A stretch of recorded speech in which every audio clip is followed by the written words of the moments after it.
nézem, hogy ez, akkor itt látni fogom én is.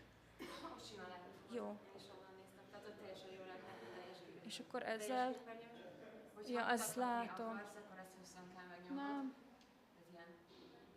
Na most éppen nem. nem, csak akkor azzal léptetem, ugye? Ezzel tudsz Vagy lépni, itt de is? azzal. Azzal is tudok, jó. Ja, mert akkor itt tudok majd, mert egy linket beraktam, nem mertem többet. Mert itt ezzel tudsz előre, ezzel hátra. Jó. Ezzel meg ilyen mutogatni tudsz, ha akarsz.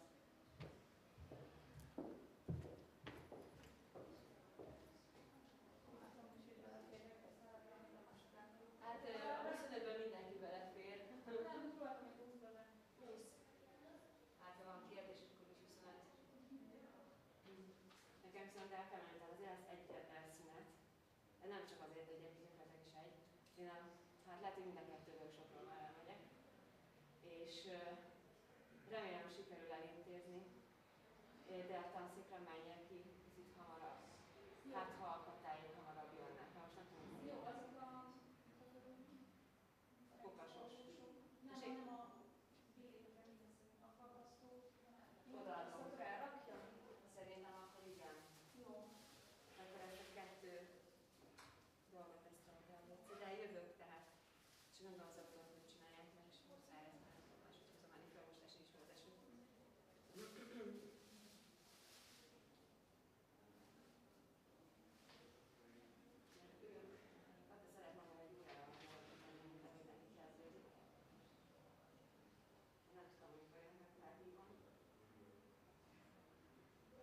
Elvileg a délbe végzünk, tehát akkor kicsit a jazzeseket egy kicsit. Szerintem a kettő, hát 3-4-2, inkább 14:30-kor kezdnek, akkor 3-4-2. Jó. Jó. Igyekszem én is ott lenni, de nem ígérem. 3-4-2, velünk 2-3-kor kezdem, biztos ott is lesz egy szünet a két idősok között. De ezt viszont már lehet, hogy ne kelljen pakolászni.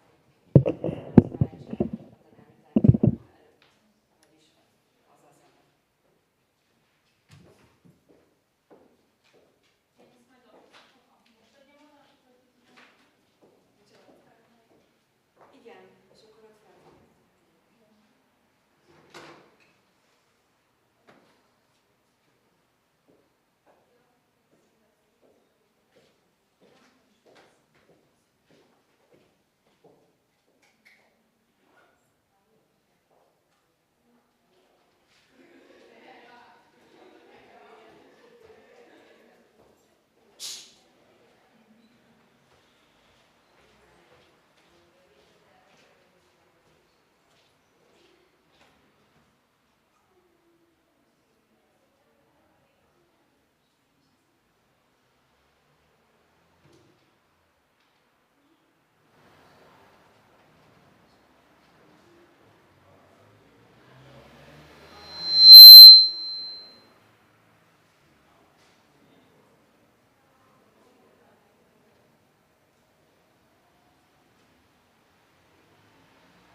Online van, úgyhogy... De online van? Akkor nem tudom.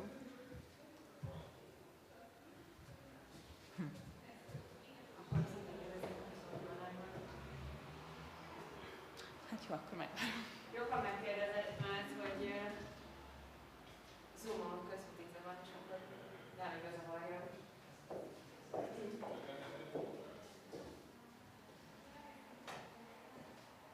Itt ha elmegy, akkor a másikban jobbal, és akkor minden válasz megkapsz.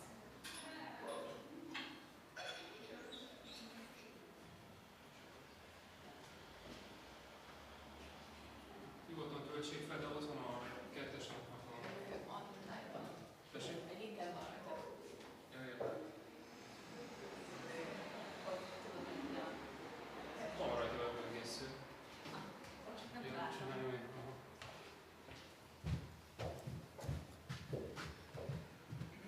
Itt van az Edge, Ja. de lehet Firefox is.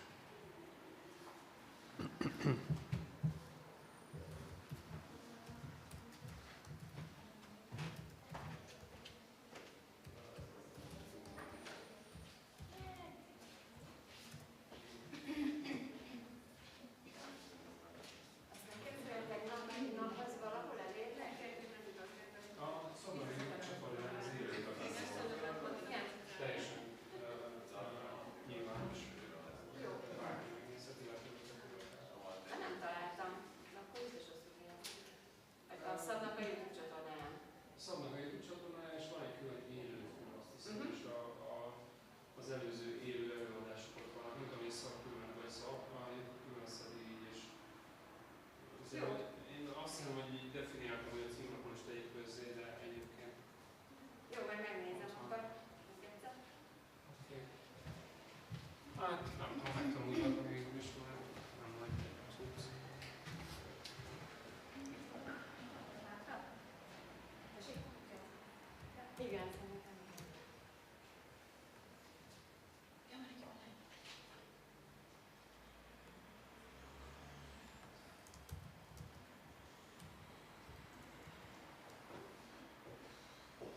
Na szóval itt van a YouTube csatornánk, és akkor van itt a live-nál.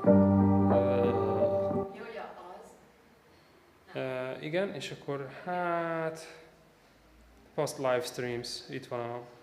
Azért jó fordított sorrendet kell szerintem azt hiszem csinálni neki.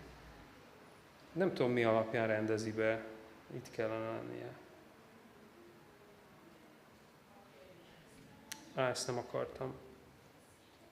Remélem most nem írta fölül, hogy elindítottam az új streamet, mert agyvérzést kapok. Én ezt tegnap sem láttam rajta, vagy hát a streamnél nem néztem, csak itt néztem az elejét. Mindjárt belenézek a vezérlőkútba. Itt kéne lennie. Hát tegnap még meg is néztem. Egy részben. Szerintem persze nyugodtan, ott van egy haba. Jó. Annyi, hogy van benne egy vagy másfél perces csúszás a livestream az élőben. Nem bírom kimondani azt, hogy livestream. Mit sütsz, kis szücs? Tök jó. Úgyhogy ez potom 7 órás lett, azt hiszem. Az első. Aha. Igen. Hát nyilván ebben, tehát én nem szoktam leállítani, most arra még nem jöttem rá, nem tudom, hogy lehetett pauzét. Szinte minden óra elejét ilyen asszociációs gyakorlattal. Itt érkezett bármit. There are a lot of straight lines now. De egyébként tehát meg lehet nézni, hogy például mi van, hogyha nem áll közel az előadó a mikrofonhoz, hogy miért szoktam, igen, hogy miért szoktam vergődni azzal, hogy használják a mikrofont, hogy mondjuk lehetett volna rárakni egy, nem lehetett volna. Lehetett volna csak egy fogja de el is Igen. felejtették. Igen. Jó, azért hallatszik valamennyire, de nyilván mikrofonnak háttal beszélve az... Jó, mert így van, hogy ebben a teremben hallatszik, igen, de a felvételen nem fog hallatszni. Hát, hogy igen, az mindig probléma. Ha valamennyi hallatszik, de azért jó, hogyha... A japán előadónál csináltam azt, hogy összevetítettem egymással. Ja, ő is az volt, hogy mozgolódott. Nem, ő idejött és így mutatta, és az élőben baromi jó, mert azt aztán mutogatni élőben, hogy amit mutat, az külön kihívás. See, D flat. Hát össze... Megmutattuk is nekünk, hogy kell. Én próbáltam. The whole game is rigged here, of course. De hát én megbeszéltem vele, hogy wanted hajtsa le a laptopunkat, én azért szaladtam, mert remélem, hogy to have the end results of kicsúszott the a four számban basic egy kicsába. tetrapods that we use in Az nem hallatszott be, mert láttam a felvételen. Igen, így elkezd így kitépni így és akkor mondom, én rohanok be. Igen. Mondtam, hogy összeállni fog, mert először is, hogy úristen, van ide közvetítés, Igen. közben. Igen, és én mondtam is, hogy csak csukja le a laptopot. És ráadásul mondta, hogy ha nem jó az angol, akkor mondjam magyarul is, és akkor én mondtam angol is, meg magyar is, csak csukja le és tegye rá. Igen, rohanás ezen, de csak csukja. every Nincs baj egyébként. every ha most geographical kihúzza ezt a- region Igen. has Tehát, different kihúzza most a ways of laptopot naming bárki, az a közvetítés nem befolyásolja, mert egyébként bentről megy. Ja, értem. Tehát ez semmi köz, nem. Annyiban tartozik hozzá, hogy ennek a HDMI kimenet az nem közvetlenül a projektorba megy, hanem bejön hozzám a szobába. categorizing És these itt and naming van them. egy It's a eszköz, very ami theoretical system. lényeg az, For the hogy purpose ilyen of this transmitterek discussion, vannak, a HDMI splitterek, és akkor be van csatornázva a videókeverőkútba a képernyőképe. avoiding the use of Tehát éppen az non-10-bit intervals, Tisztán mondom. not making it too complicated, Kell használni. we can generate these four sounds, right? What happens in modern music? a szaxofon gyönyörűen átment Essentially, szerintem. Ez elég hangos. Yes, and the Turkish system.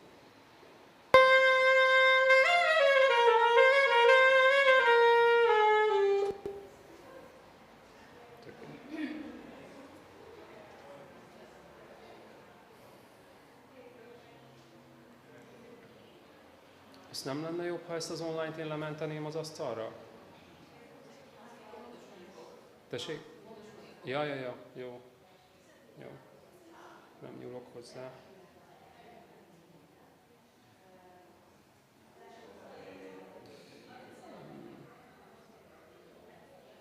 Nincs itt nálam a program, ez ment van a szobába.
Most már más is. És most már az utcának a felvétel le van zárva, van egy óriási pár, nézd meg. Amikor az ember jobbra ment, ott mindig ott vezetett ki. De most már ott is vezetett. Fél, utca, fölviszakor felvétel ki, az már más. És most tele a pár, és megállok, hogy volt egy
Hol?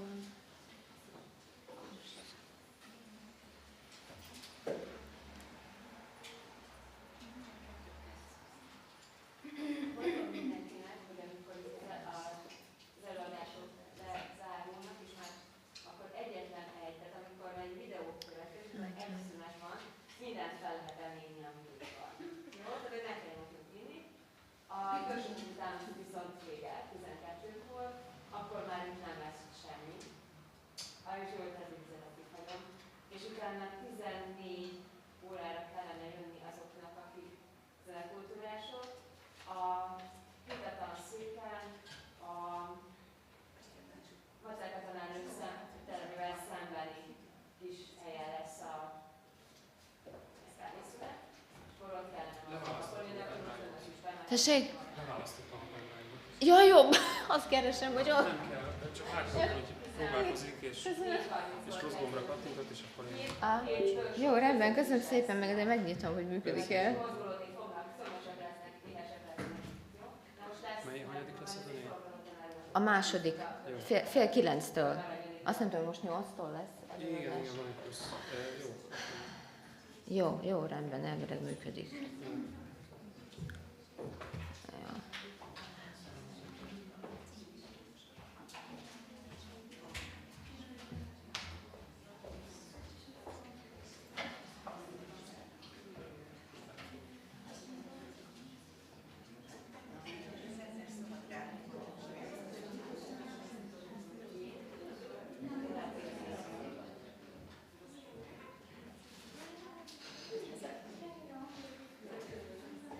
Tisztelt hallgatóság, mivel 8 óra 5 perc van, elkezdjük a konferenciát, és az első előadónk Tormáné Kis Bernadett, egykori régi hallgatónk, nagyon kedves hallgatónk, aki nagyon sokat muzsikált és szerepelt külföldön is, ugye?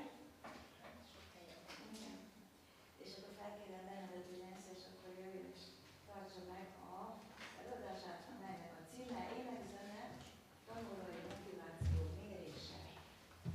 Az öndeterminációs elmélet alapján. Ez azt jelenti, hogy önmeghatározás? Vagy mi ez az öndetermináció? Beszélni fogok róla. Jó, köszönöm szépen.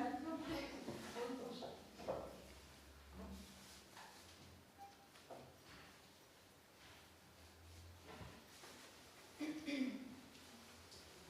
Sok szeretettel köszöntök mindenkit, tehát én Tormáné Kis Bernadett vagyok, és jelenleg a Szegedi Neveléstudományi Intézet doktorandusz hallgatójaként állok itt most, és egy kérdői fejlesztéséről fogok beszélni, ami az öndeterminációs elmélet alapján zajlott, és ezt meg majd el fogom mondani, hogy mit is jelent pontosan. Először egy pillanatra nézzünk rá a hazai énekzene motiváció kutatásokra. Az idézet egy kismintás kutatásunkból van, a kérdés az volt, amire a diákok válaszoltak, hogy mi az, amit szeretnek az énekzene órákon. Láthatják, hogy sajnos elég negatív a megítélés. Erre a negatív attitűdre jutott számos más hazai kutatás is. Azonban mit lehet ezekről tudni? A Chapin-féle kutatás a természettudományi attitűdöket vizsgálta, de megjelent az ének is, mint a tantárgyi attitűd mérés egyik eleme, ahol hát sajnos a tantárgyaknak a hátsó felében szerepelt. Ez egy 3500 fős tanulmány nagyjából. Csíkos-féle szintén egy tantárgyi attitűd mérő kérdőív volt, ez nagyjából 570 diákot érintett, a többi pedig konkrét énekzenei kutatás az énekzene megítéléséről. Ezek többsége 150-250 fős mérés, illetve 7. osztályban zajlottak, ami alapvetően talán egy dac korszak a kamaszkor miatt, illetve a fiúknál a mutálás miatt is. Ami tehát látható, hogy ezek a kutatások nem egy nagy mintás mérések, tehát a diákoknak csak egy szűk körét mutatják, hogy mi a véleményük, illetve a korosztály is inkább ez a 7. osztályos korosztálynak a véleménye. Tehát nekünk a célunk az volt, hogy egy nagy mintás kutatást végezzünk, illetve maga a kutatás az énekzene órára fókuszáljon, és összehasonlíthassuk az adatokat, több korosztály szerint, illetve nemzetközi kutatásokkal is. Ehhez egy szisztematikus szakirodalmi áttekintést végeztünk, ahol azt vizsgáltuk, hogy a nemzetközi kutatásokban az általános és középiskolai diákoknak milyen az ének-zene órai megítélése. A szakirodalom részében most annyira nem mennék bele, egy eredményt viszont kiemelnék, ami alapján a kérdőívet is elkezdtük elvégezni. Ez pedig a motivációs elmélet, ami a kutatások mögött van. 2 jelent meg ezek közül, az elvárás-érték elmélet és az öndeterminációs elmélet. Az elvárás-érték elmélethez kapcsolódik egy 8 országot összekötő kutatás, McPherson és O'Neill által. Ez volt a kérdőívünknek az első fele, ennek az egy adaptációja. Ők, mint mondtam, 8 országot vizsgáltak, Hongkong, Mexikó, USA, Kína, Dél-Korea, Izrael és Brazília, illetve Finnország, illetve ezt a kutatást ugyanezzel a kérdőívvel ismételte meg később 2 másik ország, Ausztrália és Dél-Afrika. Tehát az ő kutatásuk sok nemzetet érintett, nagy mintával is dolgoztak, a 8 országban összesen nagyjából 24 000 főt érintett a kutatás. Ők 5 és 12. osztály között vizsgálódtak, tehát azt figyelték, hogy az ének-zene óra hogyan motiválja a diákokat, milyen elvárásaik vannak önmagukkal szemben az órákon, és hogyan értékelik az órákat, illetve összehasonlították a fiúk-lányok véleményét és azoknak a diákoknak a véleményét, akik zenetanulók voltak, tehát hangszeren tanultak még az iskolán kívül, illetve akik nem. Azok a tantárgyak, amiket ők vizsgáltak az ének-zenén kívül, tehát ők is ilyen tantárgyi attitűdöt is figyelembe vettek, ezek az anyanyelv, a matek, a természettudományos tantárgyak, a testnevelés, a művészetek, mint arts, és a zene. Tehát a kérdőívünkben mi is ezek a tantárgyak mentén haladtunk, tehát nálunk szerepelt a matek, a magyar, a természettudomány helyett, illetve ezt mi kihagytuk, most már ugye megjelenik a természettudomány, mint tantárgy, viszont ez még nem minden iskolában így jelenik meg, valahol külön tanulják ugyanúgy a fizika, biosz, kémia, földrajzot, így mi ezt kihagytuk, hogy ne plusz 4 tantárgyra kelljen válaszolni, viszont a testnevelés, művészeteknél a rajz és az ének az megjelent, mi hozzátettük még a történelmet, mint érettségi tantárgyat, illetve az idegen nyelveket. Tehát ez a kérdőívnek az első fele. A második fele pedig egy új fejlesztés, ami az öndeterminációs elmélet alapján zajlott, és erről szeretnék most bővebben beszélni. Tehát mi is az az öndeterminációs elmélet? Az alapja az, hogy az emberek kíváncsi természetűek, és tanulni akarnak, illetve be akarnak illeszkedni a társadalomba, így bizonyos társadalmi normákat elsajátítanak. Ahhoz, hogy megértsük a viselkedésbeli változásokat, azt kell megértenünk, hogy mi az, ami az embereket hajtja, mi az, ami motiválja őket. A motiváció főként pszichés tényezőkből áll, pszichés tényezők befolyásolják, illetve olyan, mint a fizikai szükséglet, hogyha ezeket a szükségleteket kielégítjük, akkor tud a diák is tanulni. Tehát az öndeterminációs elmélet azokat az elemeket vizsgálja, amiktől a személy önként cselekszik, ezek pedig az autonómia, a kompetencia és a társas kapcsolatok. Az autonómia során az egyén azt csinál, amit szeretne, saját választása van, és nem mások kontrollálják. A kompetencia esetében azt érzi, hogy képes valamit megtenni, tudja, hogy mit, tudja, hogy hogyan, illetve nem túl nagy a kihívás. A társas kapcsolatok esetében pedig fontosnak érzi azt, hogy ő a többiekhez hozzátartozik, illetve tagja egy csapatnak. Hogyha tehát ezek együttesen teljesülnek, akkor mondható el, hogy motivált. Tehát ezeket a pszichés feltételeket a környezeti hatások befolyásolják. Az elmélet alapján nem csak egyfajta motiváció létezik, hanem a motivációnak különböző szintjei vannak, ezek pedig az autonómia szabályozás kontinuumon helyezkednek el, ami a szabályozástól, tehát a kontrollált esetektől egészen az autonómiáig tart, tehát odáig, hogy valakinek a saját választása egy adott cselekvés. Ennek a szintjei, az első szint az a motiválatlanság. Itt az ember azt érzi, hogy nem tudja szabályozni a dolgok kimenetét, nem tud valamit megcsinálni, nem ért valamihez, vagy egyáltalán nem érdekli. A következő az a külső vagy extrinzik motiváció, ez is több szintre osztható, a teljesen külsővel kezd, itt az ellenőrzött viselkedés, a passzív feladatelfogadás és az eredmények motiválnak. A következő szint az introjektált, ez részben extrinzik, itt a személy magára vesz egy-egy viselkedési formát a rossz elkerülése érdekében. Ezt követi az azonosulás, ez már részben intrinzik, tehát részben belső motiváció. Itt a viselkedés a külső cél elérése határozza meg, ami azonban az egyén értékeivel is összhangban van. Aztán következik az integrált, itt már főleg intrinzik motivációról beszélünk. Itt a viselkedés a külső cél elérése határozza meg, illetve az utolsó pedig a teljesen intrinzik, tehát a belső motiváció, ahol a tevékenységet az önmagában rejlő élvezetekért végzi a személy, és a külső ösztönzés az már nem kap szerepet. Tehát a motivációnak a különböző szintjeit láthatjuk itt, ami alapján készült a hangszertanulási motiváció, a Music Learning Motivation kérdőív, amit feldolgoztunk a kérdőívnek a felépítéséhez.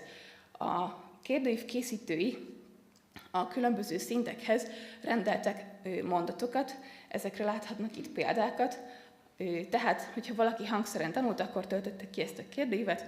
Tanulok egy hangszeren, de ez nekem nem fontos. Ez a mondat a motiválatlanságot jelöli. A diákoknak egy 1-től 5-ös skálán kellett értékelni ezeket az állításokat, és így kaphattak az értékelők egy skálát, hogy a diákok hogyan érzik a hangszertanulási motivációkat, mennyire motiváltak, milyen szinten jelenik meg az ő motivációjuk az órákon. Itt láthatjuk, hogy az azonosulás és az integrálás az egybe van véve. Itt ők ezt egybe vonták, mert azt állapították meg a felmérések során, hogy a diákok ezt a kettőt nehezen tudták megkülönböztetni, így erre egy mondatot alkottak csak. Tehát ezek alapján alkottuk meg a kérdőívnek a második felét.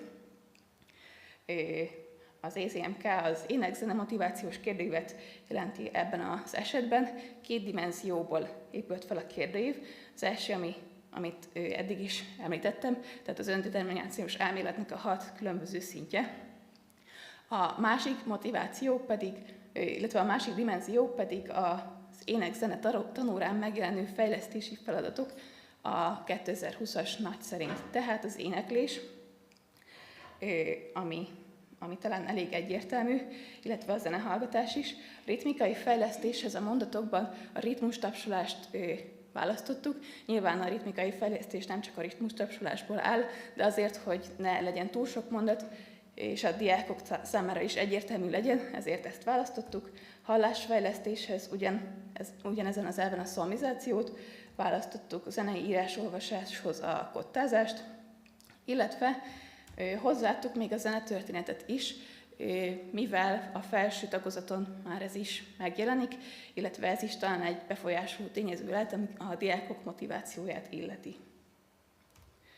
Az alábbi táblázatban lehet látni az éneklés esetében megjelenő példamondatokat. Egyáltalán nem akarok énekelni az órán, csak az osztályzat miatt énekelek, rosszul érzem magam, ha nem énekelek. Ha az a feladat, akkor énekelek, azért énekelek, mert fejlődni szeretnék, és a teljes belső motiváció esetén pedig élvezem, ha énekelhetek az énekórán. Tehát ezek voltak a sablonmondatok, és az összes esetében a zenehallgatás, ritmusfejlesztés, hallásfejlesztés zenei írásolvasás és a zenetörténet esetében ugyanezeket az alapszerkezeteket használtuk, csak az éneklést helyettesítettük a megfelelő szóval. Így összesen 6x6 állítás, tehát 36 állítás keletkezett ezekből. A kérdőív teszteléséhez pilot mérés alkalmaztunk decemberben, 5. osztályos diákok esetében összesen 4 osztály, ABCD osztály töltötte ki ezeket a teszteket, összesen 82 fő. Énekzene-órán az első osztály esetében még a Jotformot alkalmaztuk, ami egy ilyen kérdőíves online felület, azonban az nagyon lassúnak bizonyult, így végül a Google Forms-ra tértünk át, és a diákok az iskolai tableteken és telefonokon tölthették ki a kérdőívet. Ami még fontos, hogy az ő esetükben a zenetöri az kimaradt, mert ekkor még nem tanulták a zenetörténetet, csak az éneklés és a többi feladatkör jelent meg az órákon.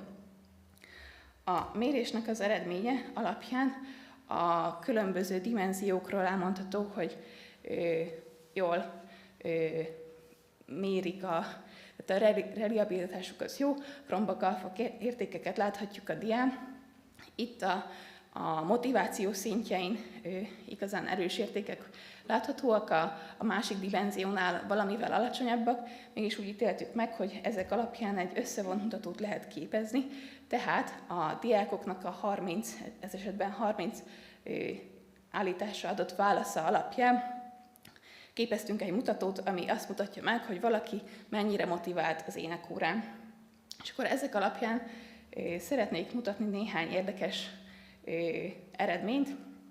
Még mielőtt ezt megteszem, volt egy olyan kérdés még a kérdőívnek az első felében, hogy mennyire szereted az alábbi tantárgyakat, és akkor most az éneket mutatnám, hogy ebben az esetben az ének a 4. helyen szerepel a rajzzal egy helyen, ugyanaz lett az átlaguk, de azonban az látható, hogy egyáltalán nincsen nagy különbség a tantárgyak között, tehát a 3,8 és a 4, illetve a tesinél a 4,5 között mozog az összes tantárgy. Úgyhogy azt gondolom, hogy alapvetően az ének esetében is azt mondható, hogy a diákok szeretik az énekórát, és ezt mutatja meg az is, hogy a 70%-uk jelölte azt, hogy szereti, vagy nagyon szereti. Úgyhogy mindenképpen ez egy pozitív eredmény ezeknek az osztályoknak az eredményében, igen. És akkor nézzünk pár különbséget bizonyos szempontok alapján. Először is nem volt különbség a lányok és a fiúk esetében, illetve nem volt különbség azok a diákok esetében, akik tanulnak vagy tanultak hangszert, illetve a fejhallgató azokat jelöli, akik nem tanultak, csak hallgatják a zenét. Tehát nem volt különbség az ő esetükben. Miért lehet ez? Lehet azért, mert kicsi a minta, vagy lehet azért, mert ezek a diákok egyformán voltak motiváltak az énektanulásra, amit nemzetközi kutatásokban az öndeterminációs elmélet alapján az mondható el, hogyha a 3 szükséglet, amiről beszéltem, az autonómia, a kompetencia és a társas kapcsolatok mind kielégülnek, akkor ez a feltétel azt engedi meg, hogy a diákok ugyanannyira legyenek motiváltak, de nyilván ez majd egy nagyobb mérés során jobban fog látszódni.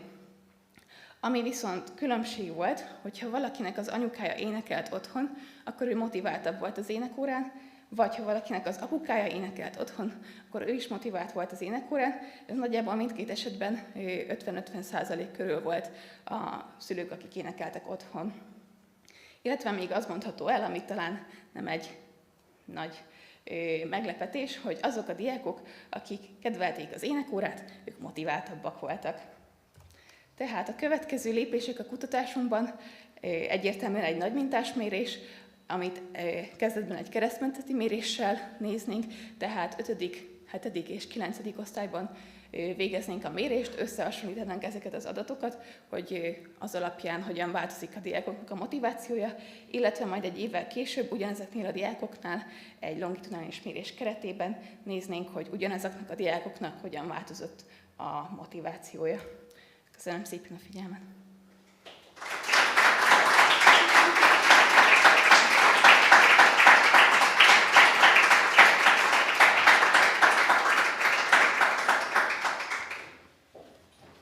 Köszönjük szépen!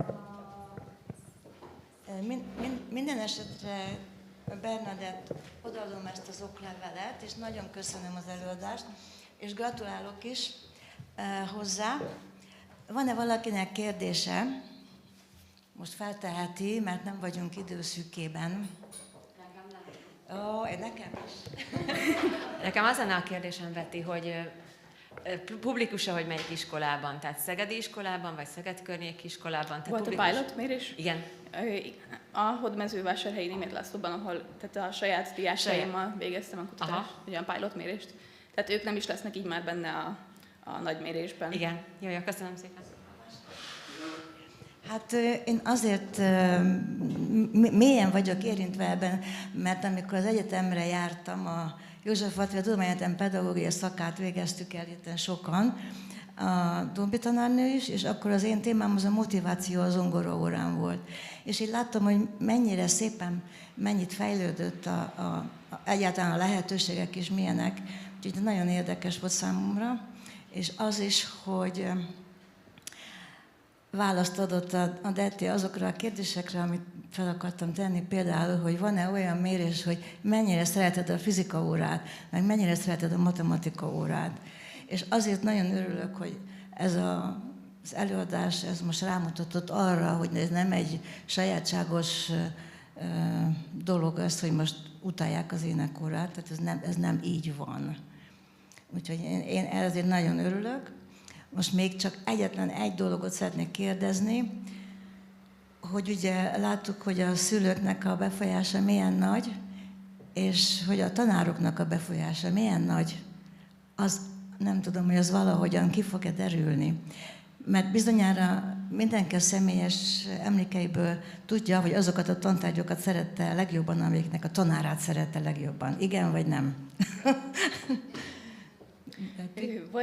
Van egy olyan kérdés a kérdőív elején, hogy mennyire szereted az alábbi tantárgyat tanító tanárodat, és akkor erre is ugyanígy 1-től 5-ig válaszolhatnak majd a diákok, úgyhogy ezt is majd meg fogjuk tudni nézni, igen, hogy ez mennyire befolyásolja. Ja, szuper. És akkor van még kérdés? Még mindig van egy pár pillanatunk. Tóbi tanárnőnek. Nagyon gratulálok, nagyon érdekes volt ez az előadás. Azt szeretném megkérdezni, hogyha nagy minta lesz, akkor online fogjátok a kérdőíveket, online kell kitölteni? Igen. Alapvetően most is online zajlott, de azt gondolom, hogy úgy, hogyha elküldjük, úgy különösebb segítség se kell a részünkről, tehát csak megnyitják és kitöltik az órán. Tehát online, igen. Köszönöm.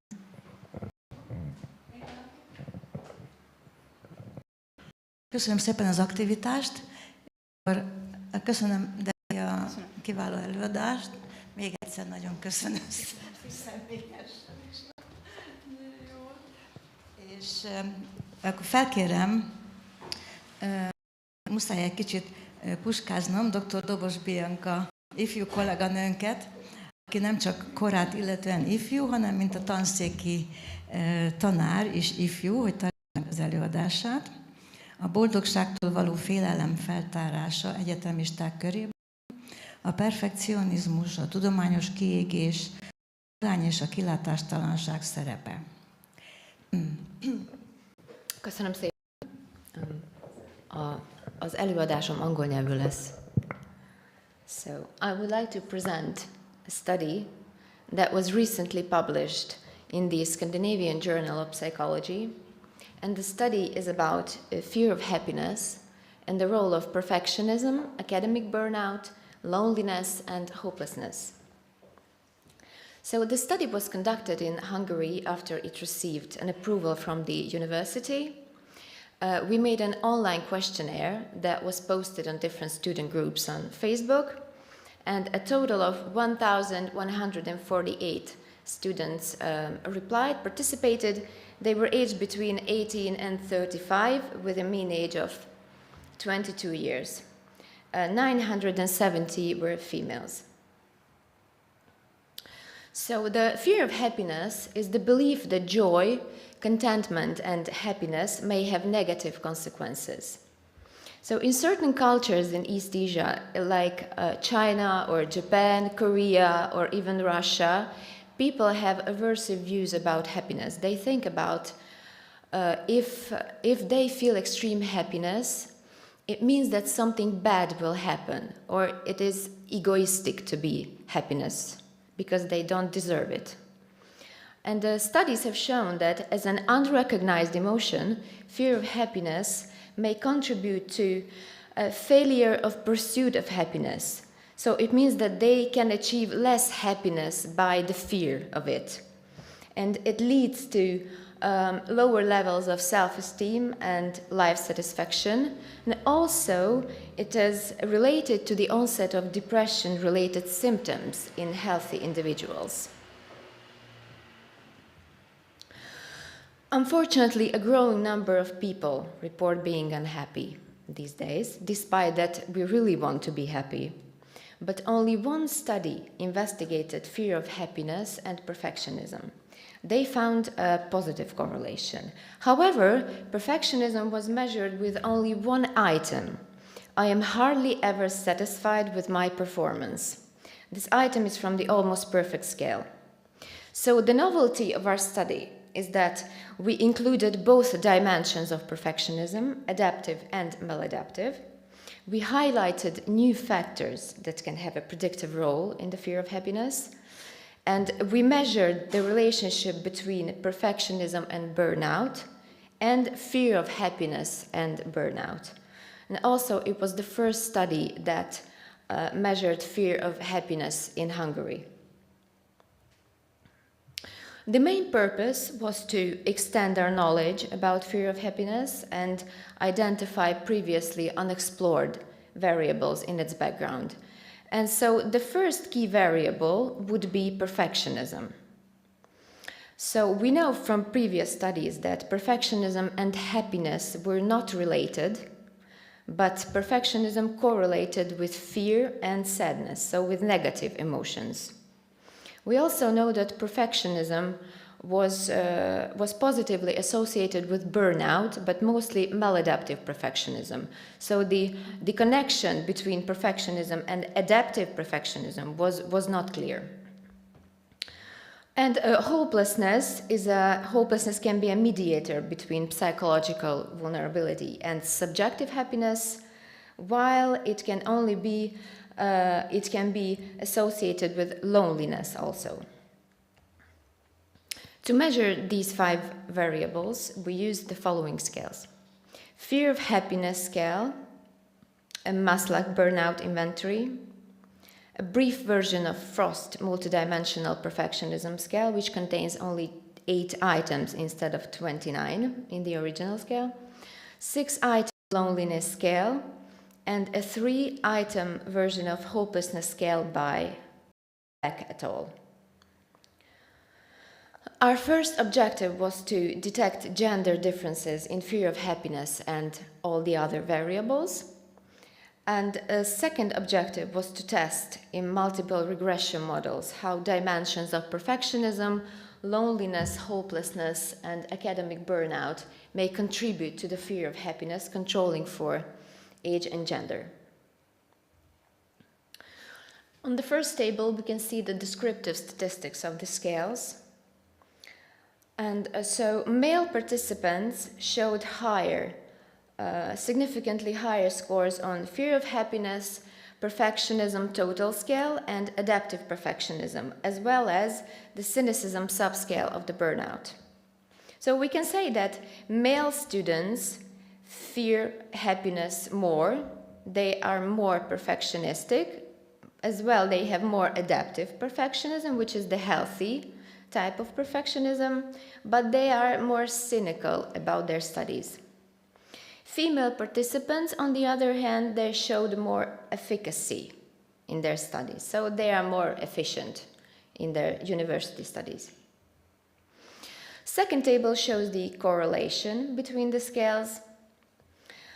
And we can see here that fear of happiness is positively correlated with perfectionism, burnout, and also with the scales of loneliness and hopelessness. Burnout correlated positively with perfectionism, adaptive and maladaptive, as well as it correlated with loneliness. In table 3, we see the stepwise regression models. We made 6 models. In the first model, we added age and gender, then adaptive and maladaptive perfectionism, and then the psychological scales of burnout, hopelessness, and loneliness. So in model 1, male gender was a positive predictor, but age predicted negatively fear of happiness. In the second model, adaptive perfectionism was a positive predictor, but in the last model, in model 6, it became insignificant. In model 3, maladaptive perfectionism was a strong positive predictor, and it remained positive in the last model. Just like burnout, hopelessness, and loneliness, they were all positive predictors. The only negative predictor was age. So with age, people tend to have less fear of happiness. So to conclude the findings, previously the association between fear of happiness and perfectionism was unclear. And the key finding of the study is that we found a moderate but positive correlation between perfectionism and fear of happiness. So we can say that perfectionists have a certain amount of fear when it comes to expressing their emotions, and perfectionism can be a personality trait that makes an individual more vulnerable and to have more difficulties with expressing their positive emotions. With burnout, the key finding is that fear of happiness positively correlated with the total scale. Also, it positively correlated with exhaustion, cynicism, but negatively associated with efficacy.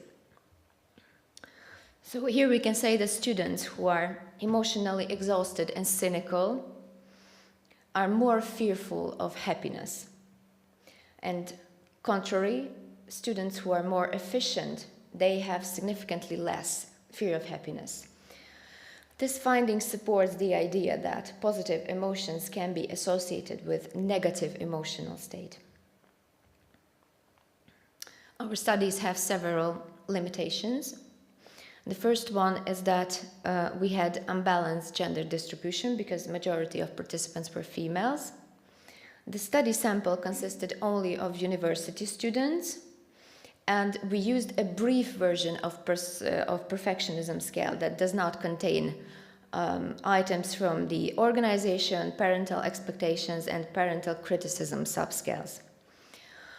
But we also have strengths. So our finding provides evidence of the role of previously unexplored psychological factors in the background of fear of happiness. And also, we managed to highlight the predictive role of maladaptive perfectionism. We think that future studies should examine these relationships with other samples and age groups, and also clarify some other variables or cultural factors that could explain the increasing experience of fear of happiness in higher education environment. And thank you for your attention. Köszönöm.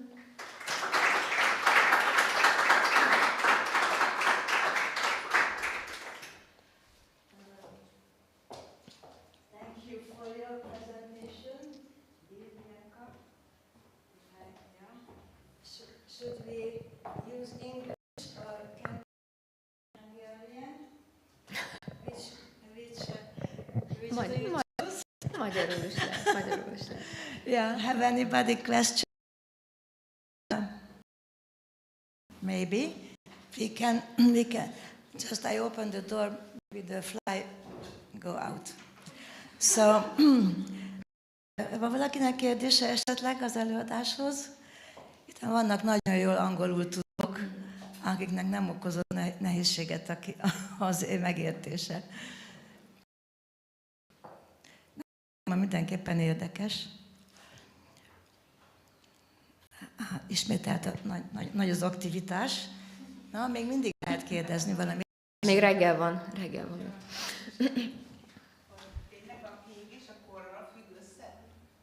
Nem a kiégés, a boldogságtól való félelem. Utolsó regresszióban. És ez biztos? Nekem rengeteg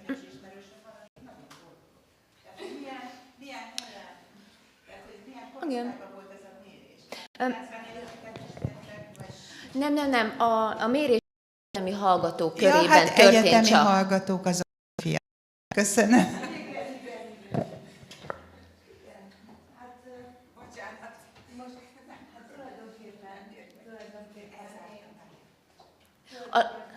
A legegyszerűbb egyetemi hallgatókat kérdezni, mivel ehhez a mintához hozzá tudunk férni. Idősebb embereket szeretnék megkérdezni, problémásabb és nehezebb a mintagyűjtés. Szóval ezért mindenki, leginkább az egyetemi hallgatókat célozza meg a kérdőívekkel. Hát én szívesen megkérdezném a tiszteletben lévőket erről a kérdésről, hogy hogyan érzik magukat. Mivel van egy kis idő. Nem, Bianca? Ez egy meglehetősen új dolog. Hát ugye érdekelne, hogy valóban félnek-e a boldogságtól. Tessék, az Éva nem fél. És hány éves? 23 évesen nem fél. Tessék, itt van például a Telka. Ő hány éves? 23. Dani? Mondjon valamit. Direkt olyan embert kérdeztem, aki esetleg... Nem tudom. Gondolkozni. Ez már egy rossz jel. Hogyha... Ja. Na, de gyere, tényleg. Tehát arról van szó, hogy ha mondjuk van egy esemény, amit várunk, és boldogak vagyunk, akkor együtt ezzel valahogy félünk, és azt hiszük, hogy valami rossz fog történni. Igen? Fati azt mondja, igen. Félünk, hogy valami elromlik, valami nem úgy megy. Én ezt az érzést főként így a ténylegén szoktam érezni, mikor már így a vitamin tartalékai ürülnek. Igen, de vizsgaidőszak. Igen, vizsgaidőszak van, aztán kezdődik a következő fél év, és mire ott beáll a rend, és megjön a jó idő, akkor tudom visszanyerni kicsit az életem, és mostanság, így az elmúlt 1-2 év az, amikor így úgy érzem, hogy oké, most már végre sinem. Ez igen. Van egy csomó faktor, ami hozzájárul, de ez érdekes, igen. Hát igen. Tehát a boldogság az csak pillanatokra létezik. Az olyan dolog, hogy a boldogság az egy ilyen állandóan... Tehát Igen, nem általános. Jó, hát van életkedv, meg van, tudom én, well-being, vagy valami ilyesmi, de hát nem tudom, hogy az boldogság-e. Na, Bianca, még valamit esetleg hozzá? Hát még ehhez hozzáfűznék, hogy szubjektív az értelmezése, tényleg a boldogságnak. Mindenki másképpen érti, hogy számára mi a boldogság. Lehet egy lehet valami akár hetekig tartó jó. Igen, Tehát nincs egy pontos definíció, ebben igaz. Jó, van-e még valakinek hozzáfűzni valója? Nem azt mondom, hogy kérdése. Hozzáfűzni valója. Azt mondja, hogy ő most ehhez hozzátenne valamit. Mint az találom. Köszönöm szépen, kedves Bianca, és akkor átadom ezt az oklevelet. Nagyon szépen köszönöm neked.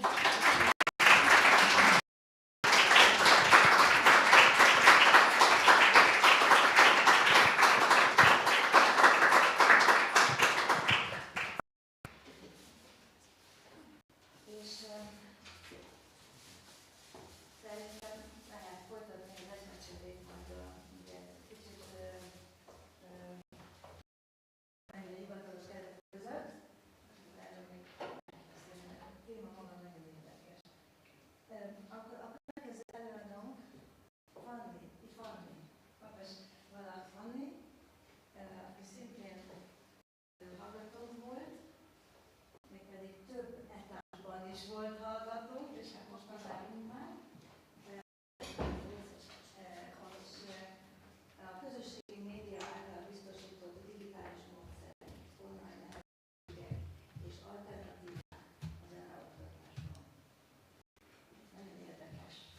Megkérdezem, hogy elcsukjuk ezt az ajtót.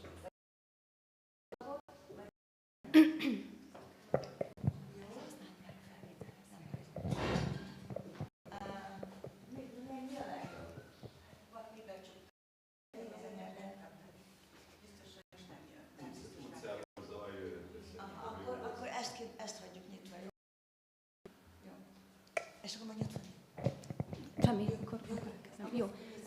Én is nagyon köszöntök mindenkit, és köszönöm, hogy itt lehetek. Az én előadásom az a szakdolgozatomhoz kapcsolódó, ami igazából egy felvetés, vagy egy ilyen ötlet, ami remélem, hogy lesz majd lehetőségem kipróbálni valamikor. Ugye, hogy a közösségi oldalakat, közösségi médiát hogyan lehetne esetleg használni az oktatásban, vagy a befogadóvá nevelésben. Hogy miért is választottam ezt a témát? Egyrészt pont az a generáció vagyok, aki az internet világában nőtt föl, és az internettel együtt nőtt fel. Ezen felül pedig a pandémia alatt kellett befejeznem a BA tanulmányaimat, és ugye a pandémia kapcsán hozott különböző korlátozó intézkedések, azok nagy hatással voltak az oktatásra is. Ugye kényszerűen át kellett állni az online oktatásra. Ezen felül pedig ugye a zenei életre is nagy hatással volt, tehát a komoly zenei és könnyű zenei életre, a koncertéletre, az élőzenés lehetőségekre is hatással volt, úgyhogy az online platformokat kellett kiaknázni. Körmendi úgy fogalmaz a disszertációjában, hogy a mai digitális generációk tagjai már nem a hagyományos távközlési eszközöket és adathordozókat használják, hanem szinte kizárólag az internet és a mobileszközök használatával jöttnek hozzá a zenei tartalmakhoz.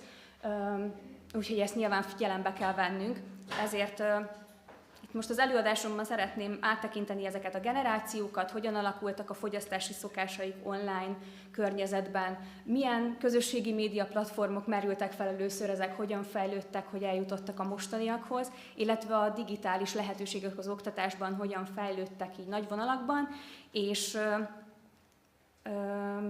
hogy a közösségi médiát esetleg hogy lehetne ebbe bevonni és alkalmazni, ugye ez nyilván a mai generációnak egy ilyen természetes közege. Hát az Y generációval kezdeném, ez nagyjából ugye az 1984 és 1994 közötti született korosztályt takarja. Vannak kisebb eltérések bizonyos szakirodalmakban, ugye a milleniál kifejezést szokták rájuk használni, ugye az ezredfordulósok, mivel hogy az akkori ezredforduló környékén történt események nagy hatással voltak rájuk. A digitális robbanás, ami ekkoriban történt, illetve az, hogy az internet az elterjedt és bekerült a háztartásokba, a mindennapok részévé vált, és mindennapi használati eszközzé vált. Nyilván ugye a generációkra alapozott felosztás az nem lehet teljességgel pontos, nyilván van eltérés mondjuk egy nyomornegyedben felnövő és egy fejlődő országban felnövő, vagy fejlett országban felnövő, ugyanabban az időszakban született egyénnek a tapasztalataiban, de azért nagy vonalakban a fejlődő nyugati országokban ezek a tapasztalások egységesebbek. Itt ugye ennek az információs robbanásnak a hatására a zenei paletta is bővült, ami eredményezte a zenefogyasztási cikké válását is. Gondolhatunk itt az MP3 megjelenésére, az iPhone megjelenésére, a YouTube megjelenésére, amik ugye nagy hatással voltak erre a generációra és a fogyasztási szokásokra.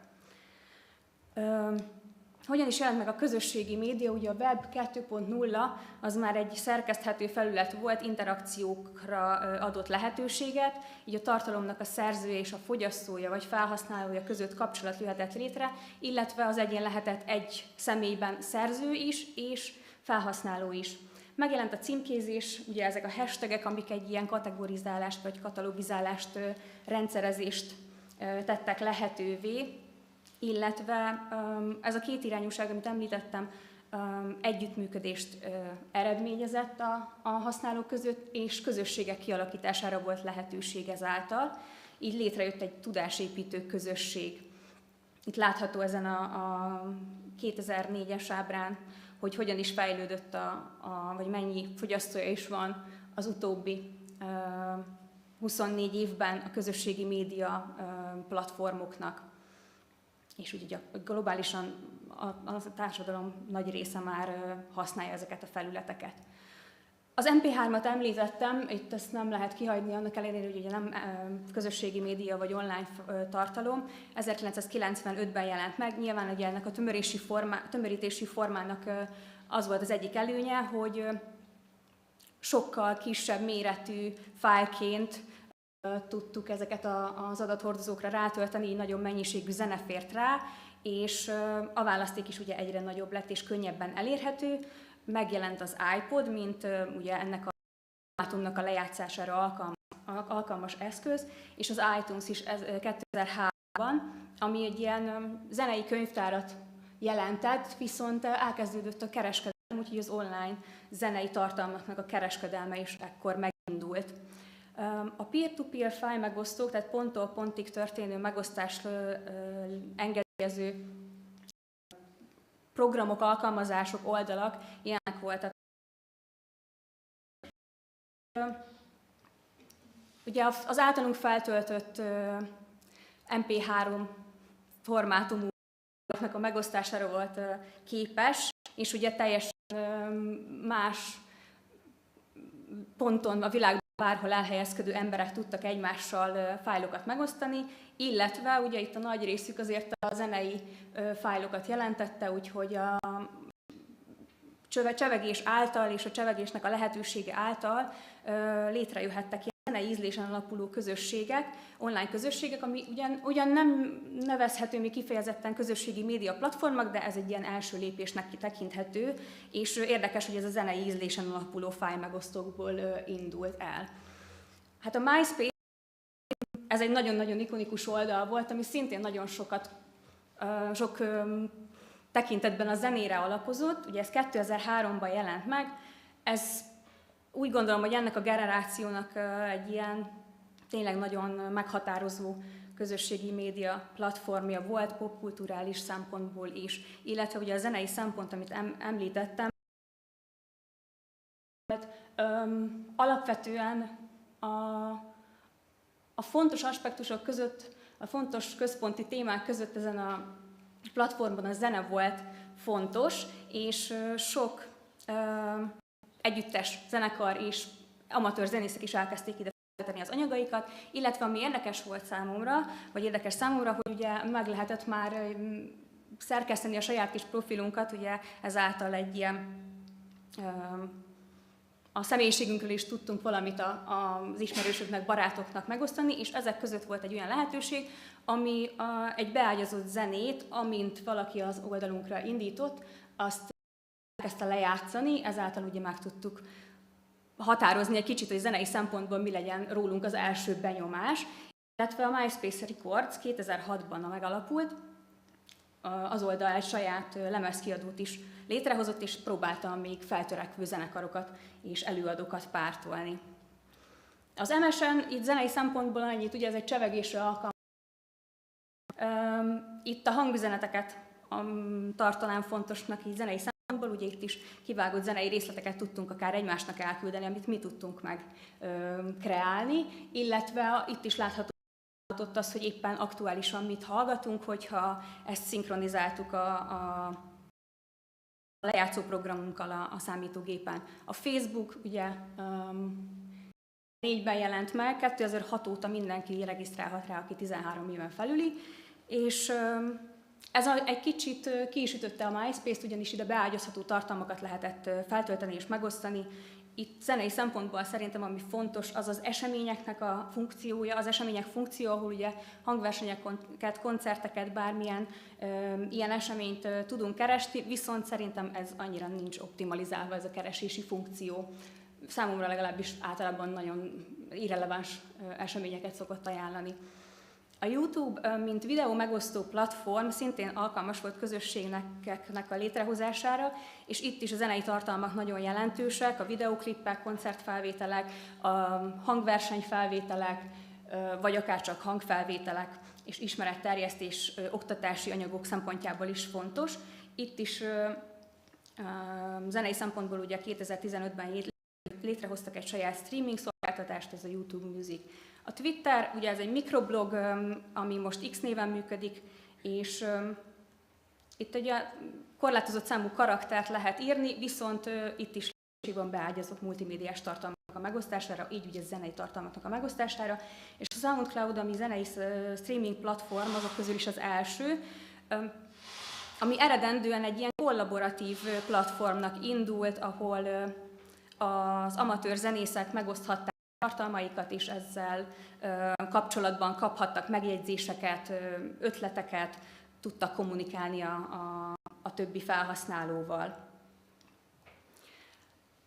Ugye nagyjából ekkoriban, vagy ezután ugye a Z és az alfa generáció következik, akik már ebbe a világba születtek bele, tehát az online szokásaik is eltérőek ennek hatására. Digitális benszülötteknek is szokták őket nevezni, mivel ugye már beleszülettek ebbe a digitális világba, és Mark Prensky, aki megalkotta emellett még a Homo sapiens digitális kifejezést is, ami nagyjából ugye a digitális létet természetesnek vévő, és az bölcsen kezelő ember típusát jelenti, és ugye ezeknek a generációknak az online felületek azok már nagyon alapvetőek, az internet az nagyon sok esetben az első számú információforrásuk, és akár az identitásuknak a részét is képezheti az, hogy online hogy jelennek meg, milyen formában képviseltetik magukat.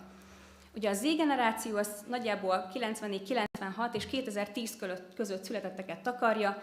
Itt ugye már az internet az mindennapos volt, úgyhogy beleszülettek ebbe a technológiai világba. Az iPad-nek a megjelenése miatt iGeneration névvel is szokták illetni, illetve ugye ők ezt már gyerekkoruk óta használják, ezt az eszközt, úgyhogy ez is hatással van mondjuk a fogyasztási szokásaikra. Az interneten történő interakcióiknak a miben is eltér az előző generációkétól, illetve alapvetően az internethez való viszonyulásuk is. A millenniálokra inkább jellemző egyfajta nagyon személyes, kitárulkozóbb megosztás a platformokon. Ez a generáció inkább már igyekszik az anonimitást választani, és illékonyabb platformokat használni, meghatározni, hogy kivel osztja meg az információkat. Az alfa generáció, aki ugye most után születetteket takarja nagyjából 2025-ig, az elnevezésből is adódik, hogy itt egy egészen új kezdetet jelentenek, vagy új generációs ciklus indulhat talán. Ők már születésük óta nem csak találkoznak az online felületeken, sok esetben ugye az akaratuk ellenére is jelen vannak azon a szüleik által, ami nem elhanyagolható szintén, hogy az a fogyasztási szokásaikra és az internet használati szokásaikra nagy hatása lehetett a Covid, és ezzel kapcsolatos intézkedések. Ugye egy ilyen fiatal ember életében az a 2-3 év, amit ilyen körülmények között tölt, vagy ilyen nem szokványos helyzetben tölt, az hatással lehet a fejlődésére, a szokásaira, a szociális készségeire. C-generáció néven, úgyhogy Covid generáció néven is néhányan szokták őket nevezni.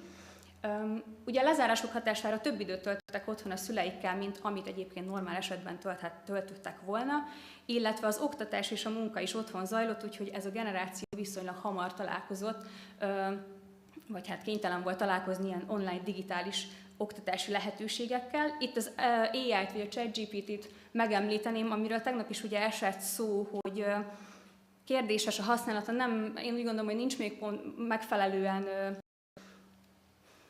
koordinálva, hogy hogyan kell ennek működnie, viszont nagyon sok intézmény már hozott határozatokat azzal kapcsolatban, hogy ezt hogyan lehet használni. Például 2023 óta itt a BTK-n is van már a plágium szabályzatban erre kiterjedő rész, és hogyha valakinek a munkájában ilyen detektáló programokkal felfedezik azt, hogy részben vagy akár egészben ezzel készült, az a plágium hatálya alá esik. Tehát ezt igyekeznek azért kiszűrni. Remélhetőleg ez így is marad. Mark Prindle egy kutató, akinek az oldalán különböző ilyen tartalmakat kaphatunk, fogyasztási szokás, az alfa generációról láthatunk egy ilyen kedves kis ábrát, de nagyon informatív, úgy gondolom. Itt láthatjuk azt, hogy hol születnek milyen technológiai újítások jöttek be azóta, mióta évenként, mióta ők élnek, illetve mik azok, amik eltűnőben vannak, és az is látható, hogy hogyan alakul a különböző generációknak az elosztása, és hogyan fog mondjuk 10 év múlva alakulni, és ugye a munkaerőpiac előkerülni. És akkor a digitális lehetőségekről is beszélnek, hogy az oktatásban hogy is jelentek meg, vagy hogyan szivárogtak be, ha mondhatjuk így. Nyilván a számítógépeknek megjelenése az oktatás történetében is nagy mérföldkőnek számított, nem hát az internetes kommunikáció meg pláne. Úgyhogy ebben a gépekkel átszőtt világban a tanítás-tanulás környezete is alapvetően megváltozott, és ez az ilyen technológiai újításokkal bővülő módszertani újításokat is jelenti. Itt csak vázlatosan 1960-ban már hoztak létre olyan interaktív számítógép rendszereket, amik a felhasználókat akár a flow élményig is el tudták juttatni, tehát egy ilyen interaktív számítógépes oktatás már akkor arra már lehetőség volt. 1977 a Commodore PET 2001 megjelent, aminek először nyelv és matematikai oktatási jöttek már a 70-es évek végén a Speak and Music zenei oktatási kiegészítő is megjelent erre az eszközre. 80-ban már voltak különböző funkcionalitásra alkalmas számítógépek, 83-ban egy paradigmaváltás jött, ami máig tart, ugye az Apple-nek a Lizája, ami már grafikus felhasználói felületet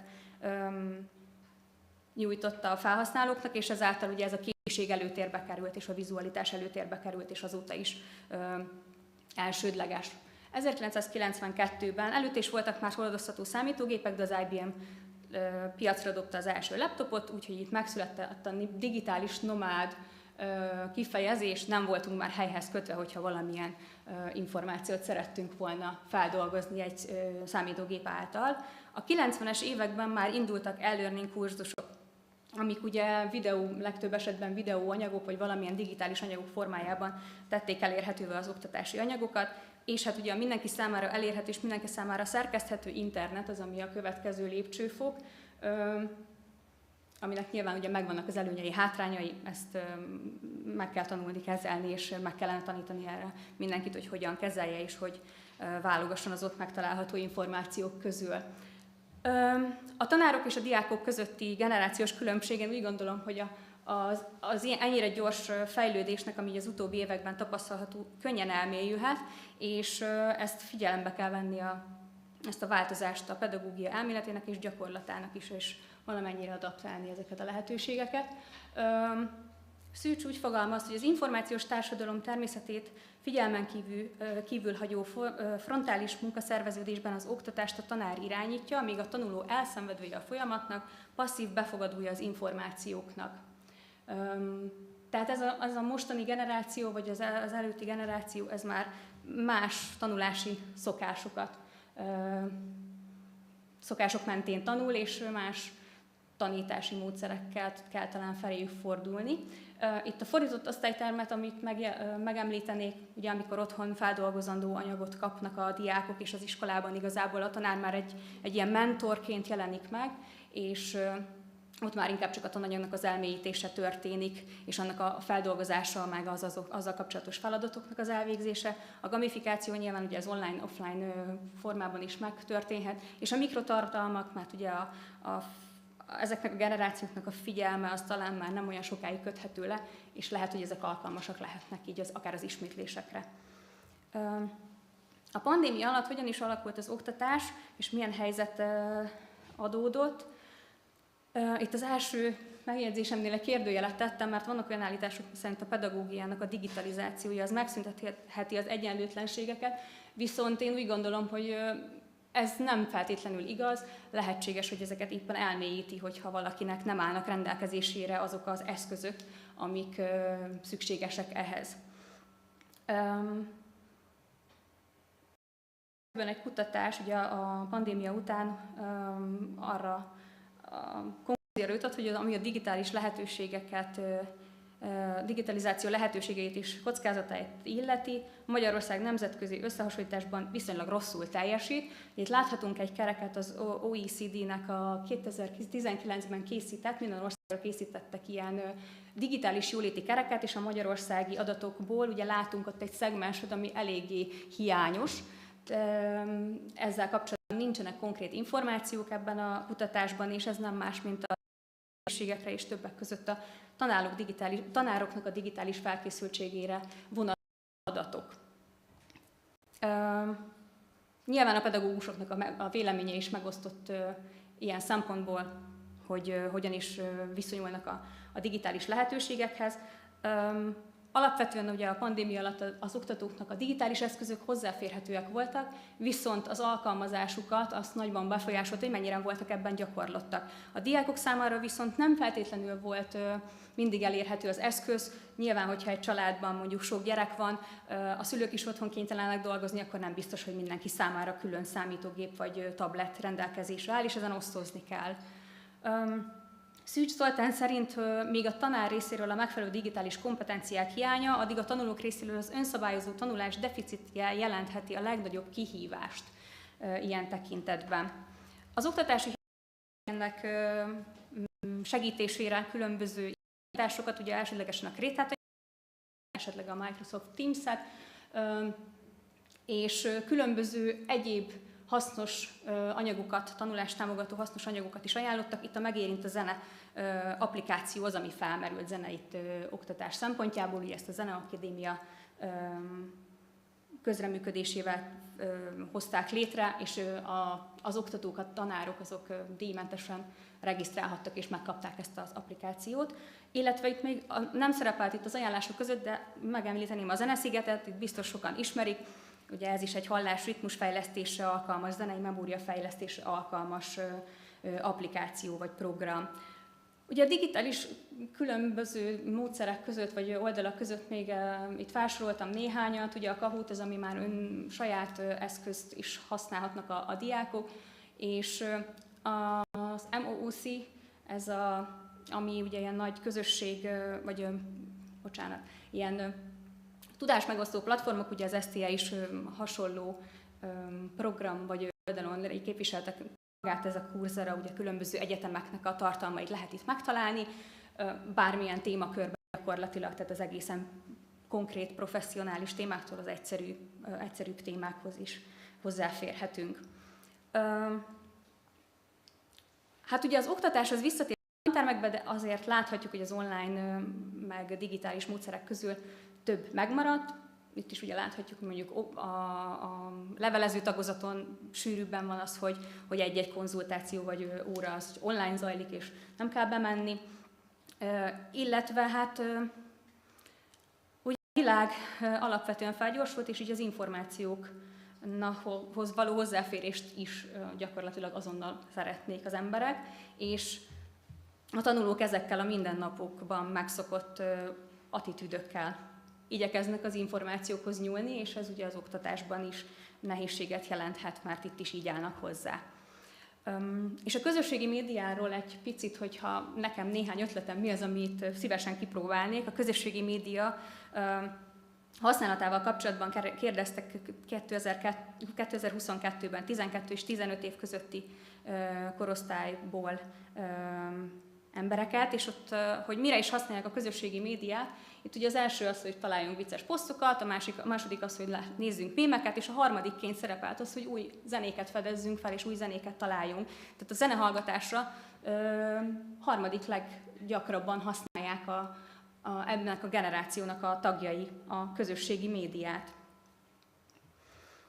És annak tekintetében, hogy mi lehet az, ami talán egy ilyen közös nevező, ugye a Facebook az, én úgy gondolom, hogy a fiatalabb generációnak már annyira nem a sajátja, de a 16 és 64 év közötti csoportot vizsgálva 2024-ben a közösségi platformok használatára kérdeztek rá, és itt az Instagram jött ki az elsők között.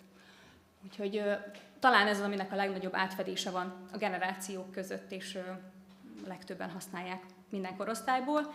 És ennek vagy ezzel kapcsolatban néhány ötlet, vagy tapasztalat, amit én is láttam, és talán bevonható valahogy az oktatásba, akár csak ilyen színfoltként, vagy érdeklődés felkeltés szempontjából. Ez egy vizualitásra épülő platform, képeket, videókat lehet megosztani, de ugye zenei könyvtárból is válogathatunk zenét ezeknek a tartalmaknak az aláfestésére, vagy a hangulatának a megfestésére, és ugye erről mondjuk nekem eszembe jutnak ezek a 20. század elejé mozi zenészeknek kiadott kották, amiben különböző hangulatokra, helyzetekre lehetett zenei példákat találni, és ebből tudták ugye összeállítani az éppen az ott előadandó zenét, és hasonlóan ugye az Instagramon is láthatjuk, hogy itt hangulatokra tudunk rákeresni, és abban találunk zenei példákat, és ezek között nagyon-nagyon sok esetben vannak klasszikus zenei, komoly zenei részletek, amiket valószínűleg ismer ez a generáció, csak nem tudatosan használja őket, és nincs tisztában azzal, hogy ezek mik lehetnek, úgyhogy ezeknek a rávilágításával talán fel lehet kelteni az érdeklődésüket. Ugye vannak nyilván itt is ismeretterjesztő tartalomgyártók, ezeknek a tartalomgyártóknak a személyisége az véleményem szerint nagyon fontos, és itt is a különböző klasszikus zenei szemelvények, amiket az említettem, azoknak az eredetére rá lehet világítani akár zenetörténeti érdekességekre, vagy akár mondjuk az utóbbi időben pont ilyen népszerű mémként előforduló anyag volt, ugye, hogy a populáris zenében hogy jelennek meg klasszikus zenei idézetek, például a Beyoncének az új lemezén az egyik számban a Caro Mio Ben jön elő, és azt énekli, és ugye ezt többen felhasználták, hogy megismertessék ezt az áriát, hogy honnan is ered. Az oldal funkcióinak köszönhetően van lehetőség gyakorló feladatokat is létrehozni. Nyilván jelen vannak a platformon zenekarok, zenei intézmények, oktatási intézmények, de zenészek, zenepedagógusok is, akik létrehozhatnak ilyen tartalmakat. Itt a feleletválasztós tartalmak közül több lehetőséget lehet ugye gyakoroltatni, akár ritmust, ugye a lekopogott ritmusok közül kiválasztani, hogy melyik is az, amelyik a helyes. Ugye ez megmondja nekünk, hogy jól választottunk vagy nem. Hasonlóan ugye hangközöket, hármas hangzatokat, funkciókat, zenei példákat, egy bizonyos hangra rá lehet kérdezni, itt az alsó képen ez látszik, ki van írva minden játszott hangnál, hogy mi az, és egynél pedig nincs, és ugye az előzőekhez viszonyítva kell megállapítani, hogy mi is az a hangmagasság. Ugye a mémeket sokat emlegettem, ez egy ilyen színfoltként talán behozható, megkönnyítheti, oldottabbá teheti a felismerést, akár arra is tökéletes, hogy saját tartalmakat hozzunk létre. Ugye alapvetően a mémek általában valamilyen aktualitáshoz kapcsolódnak, nagyon illékonyak, viszont specifikus is tudnak kapcsolódni, amik ugye nem annyira tűnnek el, különböző szubkultúrákhoz is kapcsolódhatnak, így akár zeneelméleti, zenetörténeti, zeneszerzőkhöz kapcsolódó témákban, hangszertanuláshoz kapcsolódó témákban, ahol ugye megoszthatják akár a hangszertanulók a saját tapasztalataikat, a nehézségeket, és ebből egy kicsit viccet csinál, vagy oldottabbá tehetik a feldolgozását ennek, és egy közösség alakulhat ki. A YouTube-ot még megemlíteném, itt a fiatalabb generáció, a szülők beszámoló, tehát az egészen pici generáció szülők beszámolója alapján ezzel a felülettel találkozik a leggyakrabban. Ugye, ha megnézzük, hogy a legtöbb megtekintéssel rendelkező anyag mi a YouTube-on, az is gyerektartalom, méghozzá a Baby Shark, nagyon sok megtekintéssel, és az első 10-ben is 5 ezek közül a gyerekdal tartalmaz. Vannak különböző learning projektek is nyilván, gyakorlatilag a világ egyik legnagyobb és ingyenesen hozzáférhető ilyen oktatási célú multimédia könyvtárává tette ezt a platformot. Én úgy gondolom, hogy magyar nyelven csak kevés, vagy nem feltétlenül minőségi tartalom található meg zenei tekintetben. Itt egy rövid példát hoztam, ami szerintem egy jó formátum, hogy ez a Classics Explained, amin egy-egy műt elemeznek mindenféle tekintetben, vizualizálva, animációkkal kísérve, amiben nyilván megfelelő alapossággal, de azért humorosan, befogadhatóan tudnak átadni röviden egy műelemzést, arra kiterjedően, hogy ki írta, milyen korszakban született, milyen előzményei voltak a zenemű megszületésének, milyen szereplői vannak, bemutatás, utóélet, mindenféle hasonló. És, ahogy mondtam, vannak itt lehetőségek rövidebb, hosszabb tartalmaknak a fogyasztására is, és ugye YouTube létrehozta a shortsot, ami már ugye a képarányokból adódóan is úgy van optimalizálva, hogy mobiltelefonon fogyasztható, ezek nagyon rövid tartalmak, úgyhogy ebből mutatnék egy picikét, ami ugye az Imigyen szól a Zaratusztra teljes bemutatásá videójából van kivágva, és egy ilyen részletet mutat be, hogy hogyan is néz ez ki, ha sikerül.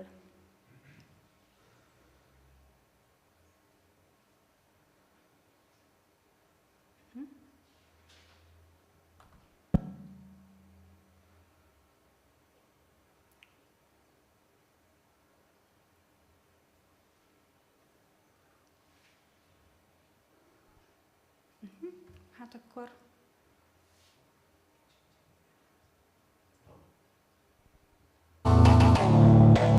When Nietzsche wrote his novel in the 1880s, Europe was going through a crisis because the advance of science was leading people to doubt the value of religion.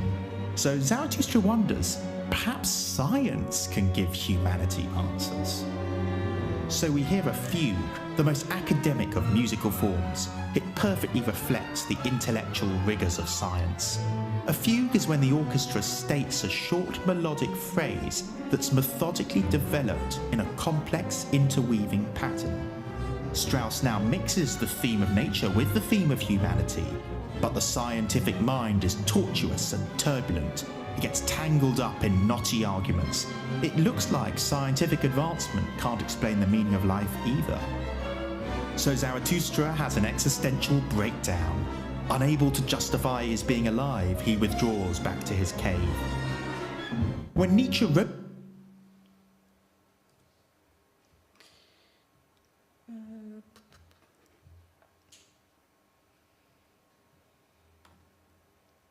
Tehát például ilyen tartalmaknak a gyártásával szerintem lehetne segíteni az oktatást ilyen összefoglaló kis videókkal, illetve az ezelőtt említett rövidebb tartalmaknak, akár az oktatásba beiktatásával, akár arra ösztökélni a tanulókat, hogy ők hoznak létre ilyen tartalmakat, megosszák egymással, és egy ilyen közös kis kincset tudnának létrehozni, amiben gyakorló feladatokat tudnak egymásnak gyártani, és ezáltal gyakorolni, vagy akár ugye egy kicsit így a hangulatot is oldani, akár ilyen viccesebb tartalmakkal.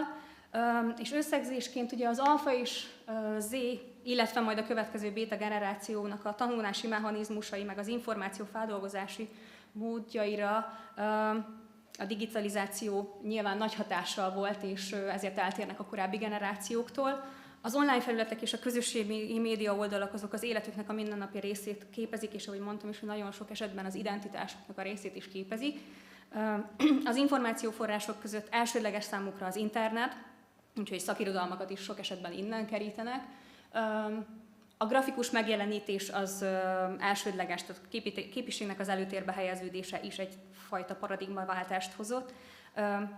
Amiket említettem, hogy ezek a zenei trendek megfigyelhetőek a képiség mellett, és ezeket hangulatokhoz, érzelmekhez, szituációkhoz tudják kapcsolni, és az komoly zenei példák nagyon sok esetben kerülnek elő, amik nyilván ugye a könnyű zenei, éppen aktuális popslágerekkel ellentétben időtállóbbak lehetnek. Úgyhogy Szűcs úgy fogalmaz, hogy szükség van tehát a tanárok minden korábbinál nagyobb nyitottságára, valamint a tananyagnak az online környezet természetéhez alakítására annak érdekében, hogy felkeltsék a tanulók figyelmét, és fenn is tartsák azt a tanítás folyamata során. Úgyhogy nyilván itt egy folyamatos változásról van szó, amihez alkalmazkodnunk kell, és amivel fel kell vennünk a fonalat. Úgyhogy ennyit szerettem volna, köszönöm a figyelmet.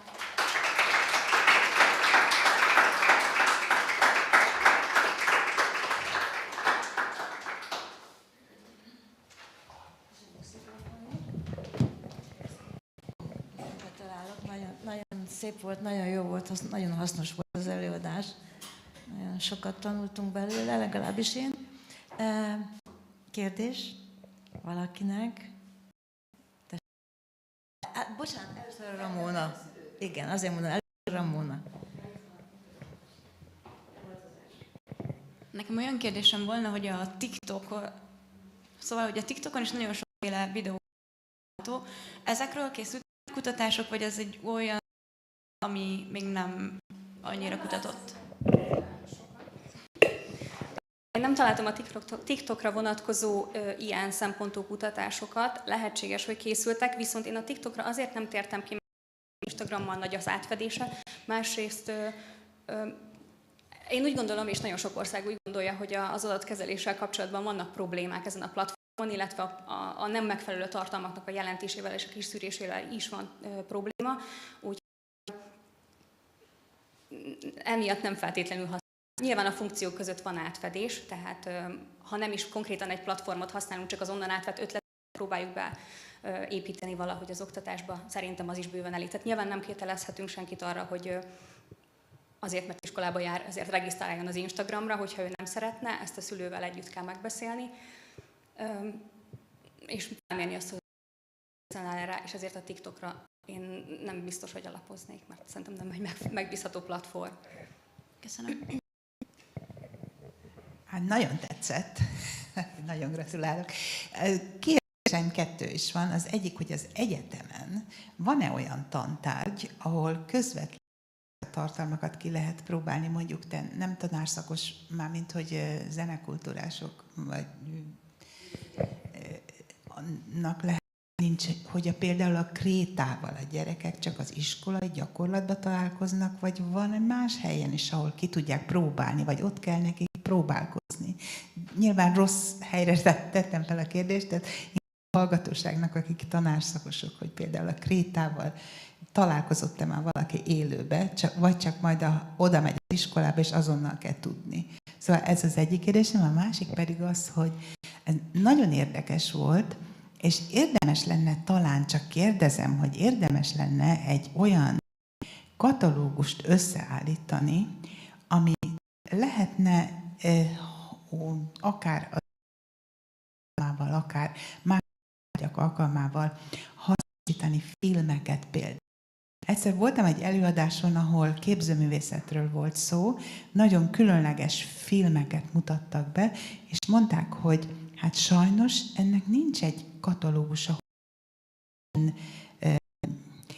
irodalmár, képzőművészek életéről van film, hogy érdemes lenne például, hogy az ember sokat keres, de hogyha tudná, hogy körülbelül mit, hol talál, az nagyon nagy segítség lenne. Köszönöm. Szerintem vannak egyébként ilyen katalógusok, ahol erre rá lehet keresni egy zeneszerzőnek az életéről, vagy zenetörténeti eseményről, hogyha a tanárnő erre gondolt. Vannak ilyenek szerintem. Illetve ugye a filmzenék is, meg az ezekben megjelenő mondjuk klasszikus zenei részletek, a megjelenése is érdekes, tehát mondjuk a TikTokon vagy az Instagramon is van több olyan tartalom, ami mondjuk a D-moll toccata és fugát azt egy ilyen ijesztő hangulathoz kapcsolják, és pont azért, mert mondjuk ezt a 30-as években elkezdték horrorfilmekben használni valamiért, és azóta ezzel a hangulattól kapcsolják össze. Tehát a filmzenékkel, meg a filmben lévő klasszikus idézetekkel is valamennyire ez így kapcsolódik.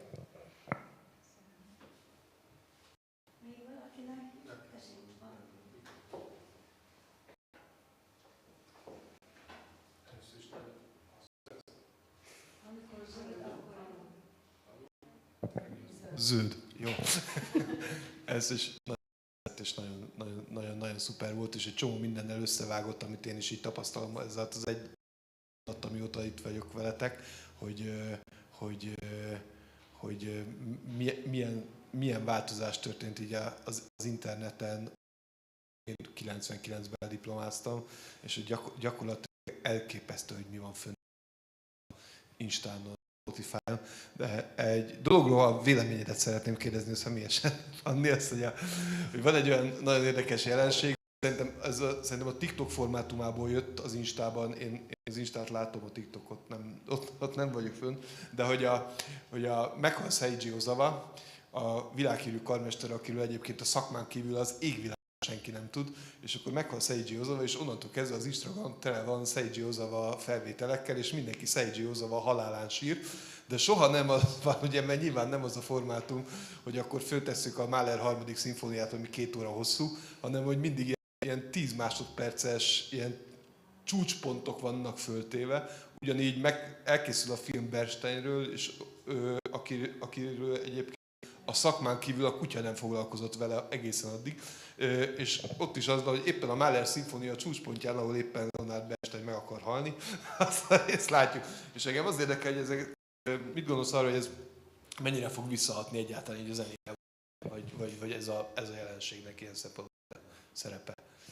Hogy részletek Igen, belőle? igen. Szerintem az érdeklődésnek a felkeltésére alkalmas lehet. Tehát, hogyha valaki lát egy ilyen nagyon intenzív, akár 10-20 másodpercet, akkor lehet, hogy úgy gondolja, hogy én ennek utána járok, és ki szeretném deríteni, hogy mi ez így, vagy ki ez az ember. Nyilván ugye ez a végtelen pörgetés, ez nem biztos, hogy mindig mindenkinek szemet szúr, vagy a nagy választékban, de ha igen, akkor szerintem ez lehet jó út is.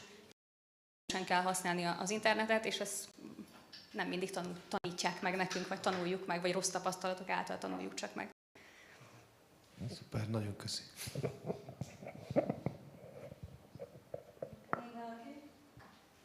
Szerintem is elég volt most már. Köszönjük szépen, és hogy körülbelül az időben maradjunk, felkérem Lévai Ramonát, tartsa meg az előadását. Ramona előadásának a címe a szociális kompetenciák mérése az általános iskolai énekzene órák. Üdvözlök mindenkit!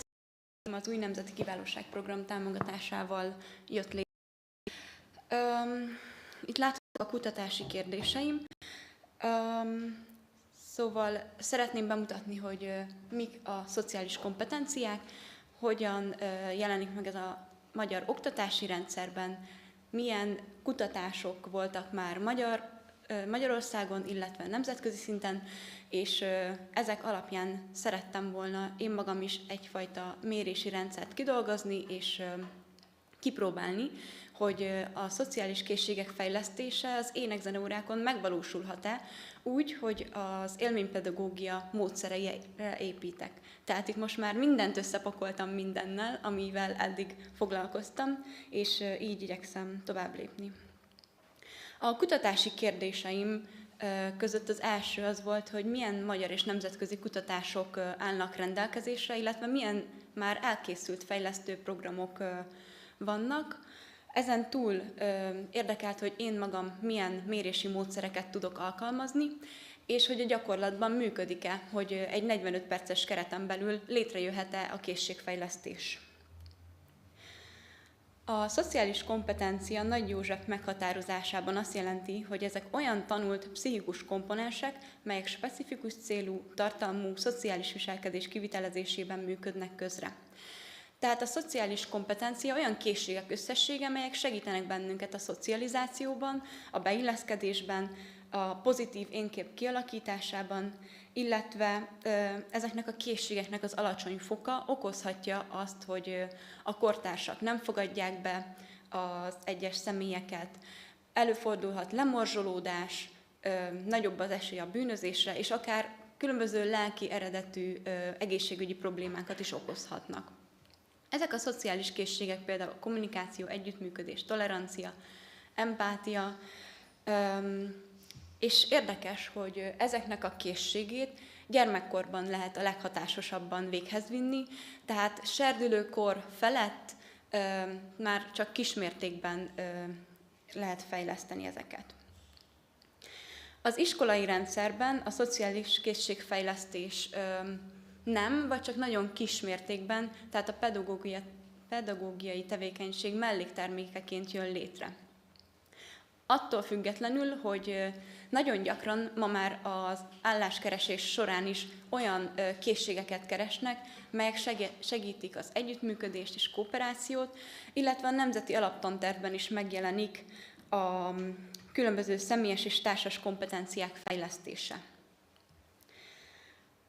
A magyar oktatásban már megjelentek olyan fejlesztő programok, amelyek direkt módon a tantárgyba beépítve fejlesztik ezeket a készségeket. Vannak olyanok, amelyek a tantárgyak mellett kiegészítésként fejlesztenek, és illetve vannak ezek vegyítése, mikor komplex módon fejlesztik ezeket a készségeket. Utána néztem a különböző mérési lehetőségeknek, melyekben különösképpen Zsolnai Anikó szakirodalma segített.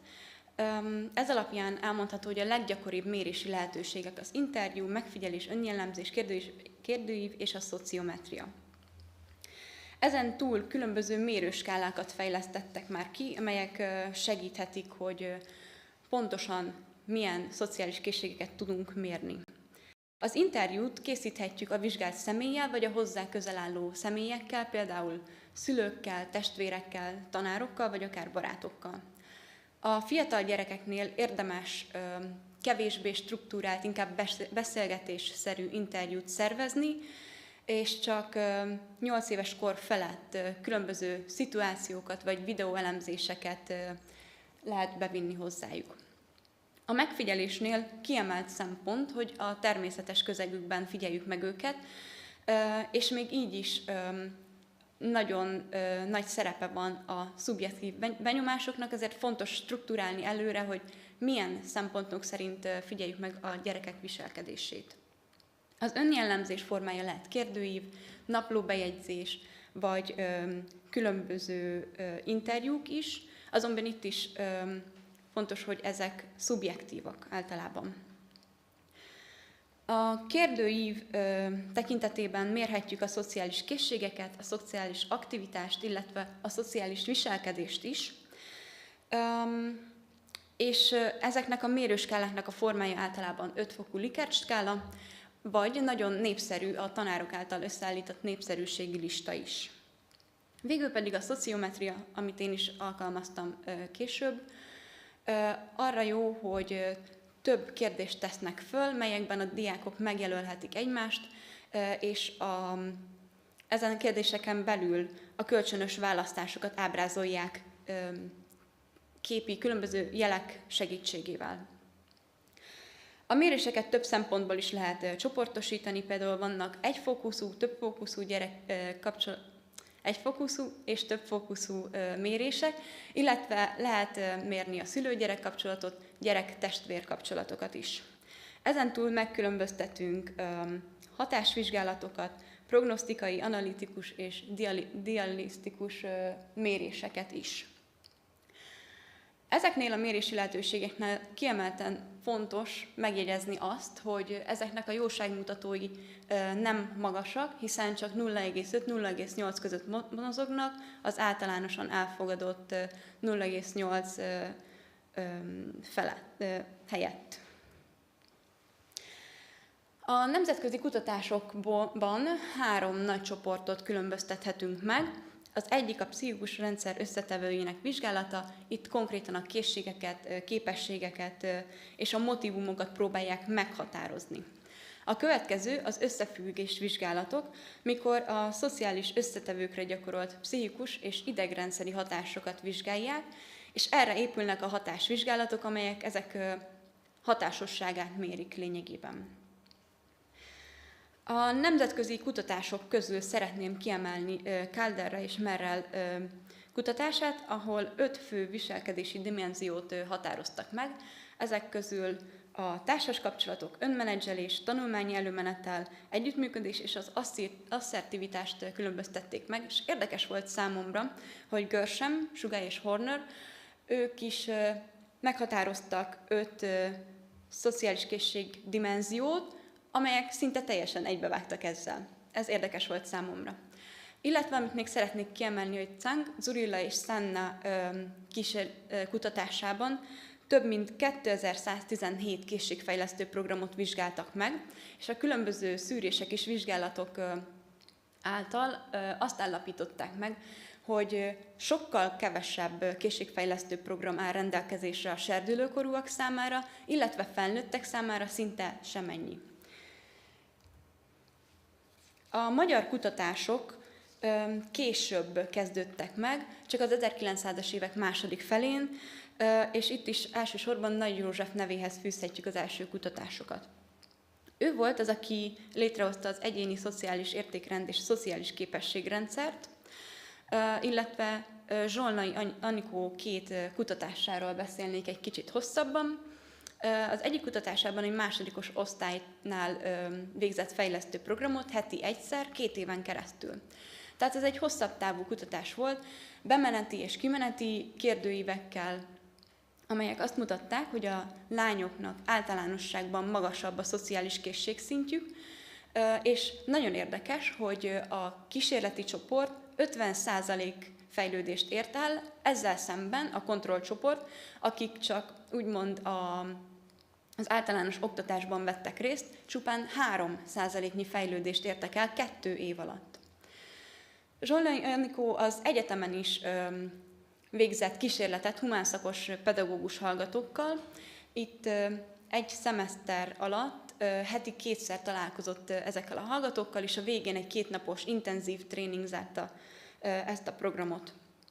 Itt különböző analitikus jegyzőkönyvet és teszteket használtak. Ennek az eredményét sajnos nem találtam meg. Ezen kívül Kassik László nevét érdemes még megnevezni a magyar kutatások során.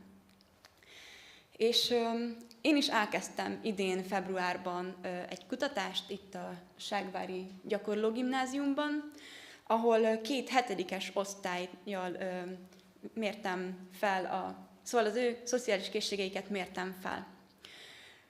Ez a 2 osztály, mind 2 osztálynak hetente egy-egy énekórájuk van, 23-28 fős az osztály, és viszonylag hasonló családi körülmények közül érkeztek. A kérdőívem 5 fokú Likert skálából állt, tehát táblázatos rendszerben kellett beixelni, hogy mi jellemző rájuk, 25 kérdésből állt. A szociometriai mérés 12 kérdésből állt, ezen belül volt 3 rokonszenvi kérdés, ami azt jelentette, hogy kivel szimpatizálnak, ezt próbáltam felmérni. 4 funkcióra vagy szerepre vonatkozó kérdés volt, 4 tulajdonságra vagy az osztályban betöltött szerepre vonatkozó, és 1 népszerűségi kérdést tettem föl.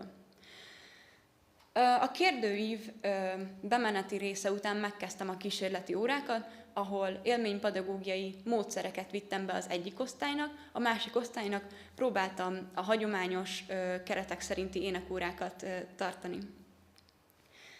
A kérdőív első részében azt mértem föl, hogy általánosságban milyen elemekből épül fel az énekóra.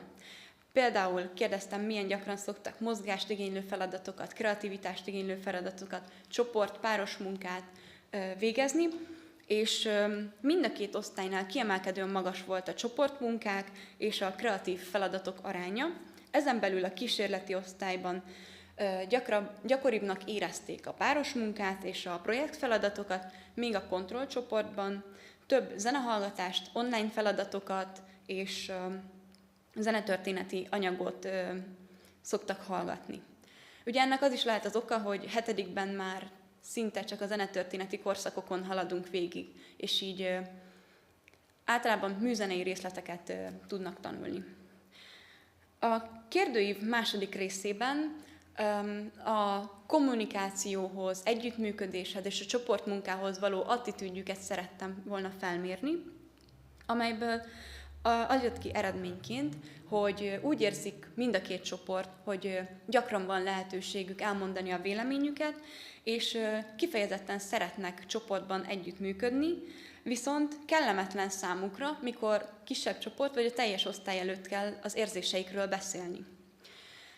Ugye célként tűztem ki azt, hogy a különböző feladatok, játékok segítségével és zenehallgatás segítségével ki tudják fejezni, meg tudják fogalmazni a saját érzéseiket, és ezáltal akár még az érzelmi intelligenciájuk is fejlődhet később. És itt jön számomra a kifejezetten érdekes rész, amikor a szociometriai mérés ábráját igyekeztem összerakni. Itt ugye az látható, hogy vannak bekeretezett részek, ami hozzám közelebb esik, nagyobb bekeretezett rész, ezt csillagalakzatnak hívják, mikor középen egy lánytól több irányba is ágazik kapcsolódás, viszont mellette látható egy zárt háromszög alakzat is, itt feltételezhetjük, hogy ez egy kisebb baráti kör. A másik bekeretezett rész azért érdekes, mert ez egy zárt négyzet alakzat, ahol a csoport tagjai is kapcsolatban állnak egymással, illetve ezen belül láthatunk 2 ilyen dupla vonalas ábrázolást, ez azt jelenti, hogy több kérdésnél is egymást választották. Összességében a kísérleti csoportot azért választottam, mert ha megnézzük, itt több klikre osztik az osztály, így ez számomra nagyobb kihívás, hogy a projekt végeztével megnézzem, hogy ezeket a klikkeket sikerült-e kicsit felbontani, sikerült-e elérni, hogy kicsit nyissanak egymás felé a diákok. Ezzel szemben a kontrollcsoportot, hogyha megnézzük, 2, esetleg 3 csoportra oszthatók. Itt a felém közelebb eső nagy bekeretezett résznél szintén láthatunk egy ilyen bonyolultabb csillagalakzatot, ami egy háromszöghöz kapcsolódik, de onnan például van egy kapcsolat, itt látható, ami 3-szoros választást jelez, tehát a 3 rokonszenvi kérdésből mind a 3-szor egymást jelölték meg a diákok. Mellette szintén látható egy zárt négyzetalakzat, illetve láthatók háromszögben zárt alakzatok. És összességében úgy gondolom, hogy ez egy fokkal összetartóbb osztály. Érdekes, hogy van középen egy fiú, aki több csoporthoz is kapcsolódik, 3 csoporthoz is kapcsolódik. Sajnos ő beteg volt, amikor a méréseket készítettem, így az ő visszajelzéseit még nem kaptam meg, viszont az látható, hogy ő hozzá nagyon sokan kapcsolódnak, így feltételezhető, hogy ő is többekhez fog kapcsolódni, és lehet még jobban össze fogja kapcsolni az osztályt az ő személye. Tehát összességében az utóbbi években nem csak a külföldi, hanem a magyar kutatások is egyre nagyobb lendületet és támogatottságot kaptak, és a gyakran használt mérési módszerek, amelyeket én is tudok alkalmazni, az az interjú, megfigyelés, önjellemzés, szociometria és a kérdőív. A bemeneti kérdőívet és a szociometriai mérést már elvégeztem a kísérleti és a kontrollcsoporttal is. Jelenleg nagyjából a 6. óránál járok a kísérleti és a kontrollcsoportnál is. Így folytatom a vizsgálatot, remélhetőleg eljutok a 10. óráig, majd itt a kirándulások, szünetek függvényében ez még eldől, és a 10. óra után szeretném a kimeneti méréseket elvégezni. És ugye ez alapján tudom majd megmondani, hogy szerintem ezek a készségfejlesztő módszerek alkalmazhatóak-e az élménypedagógia módszereibe ágyazva. Itt látható a felhasznált szakirodalom, és köszönöm szépen a figyelmet!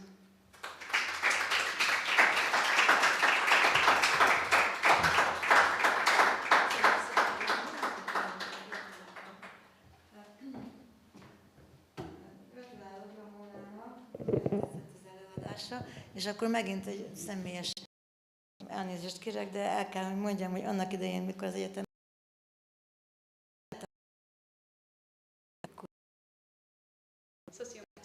szociometriai mérést csinálni, de nem bírtam, úgyhogy ez különösen, de nem volt rá időm, és nagyon értem. És szerintem ezek nagyon hasznosak, és nagyon jól felhasználhatók a tanárnak a munkája, ugye? Van-e valakinek valami az előadáshoz kapcsolódóan? Igen? Mondjad. Én csak azt szeretném megkérdezni, hogy nagyon érdekes volt ez a... Tehát látni ezeket a csoportokat, hogy amikor az ember tanít az iskolának órát, akkor érzékeli ezt, hogy azok a 4-en, meg azok a 3-an, vagy hogy mennyire összetartó az egész. Tehát van-e egy ilyen szubjektív...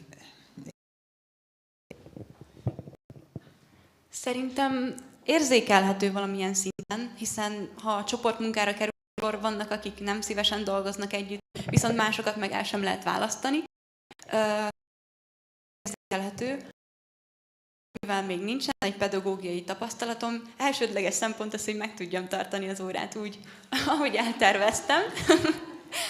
de remélem, hogy később, hogyha jobb tudok majd koncentrálni az osztályra. Szerintem ez érzékelhető. Pláne, hogyha a tanár tud kicsit az órákon kívül is kapcsolódni a diákokhoz és megismerni őket. Igen? Valaki más? Annyi, hogy hasznos lehet a tanár számára ezzel összefogni, hogy az ültetésére.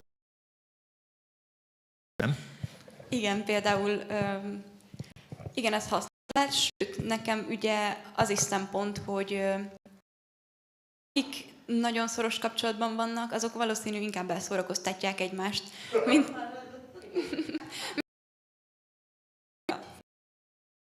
szempontból is, viszont nekem kifejezetten célom az, hogy a komfortzónájukból kimozdítsam őket, és így olyanokat rakok egy csoportba, akik kevésbé kapcsolódnak a szociometriához. Szeretnék mondani, ez egy nagyon skizofrén állapot most a Ramonának, mert az egyik 7. osztályban úgy megy mindent, amit szeret. De nem próbálhatja ki. Valami nem úgy akar menni a normál osztályban, csinálhatja, mert hogy ez a kontrollcsoport. Tehát egy kicsit ilyen skizofrén. A másik pedig, hogy a kontrollcsoport az, ahol nagyon összetartok. Na, ez még egy érdekes dolog lesz. Hogy pont a kontrollcsoport az, amit nem lehet majd... igen, ez is érdekes lesz, hogy attól függ, hogy a normál is szét tudja szedni ezt a nagyon egy pontra, egy diákra koncentrálódó osztályt, vagy nem. Ez egy nagyon érdekes téma lesz így. Köszönöm.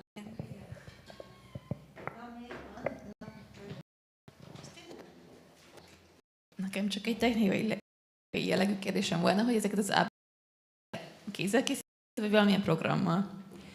Kézzel készítettem, ugye akikkel én beszéltem, ezt a szociometriai ábrát, de gondoltam, hogy ha már jövök prezentálni, akkor szépen nézzen ki, és igen, kézzel kötögettem össze, de ez létezik valahol valamilyen program. Én egyelőre nem találtam meg, de majd megkeresek. Még valaki? A mikrofon közel lehet kérdezni. Igen? Senki? Senki többet?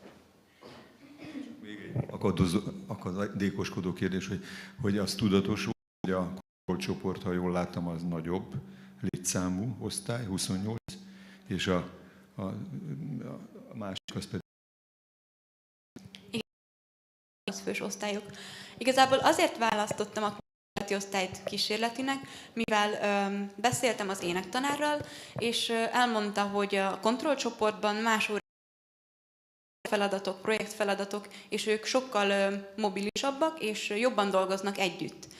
És így kerestem a kihívást, mivel mondták, hogy a kísérleti csoport sokkal nem annyira befogadóak, és ezt szerettem volna tudatosan fejleszteni, így lett a kisebb létszám, ami nekem is praktikus, hiszen így olyan feladatokat is tudok vinni, amit 28 fő már nehezebben tudna bírni.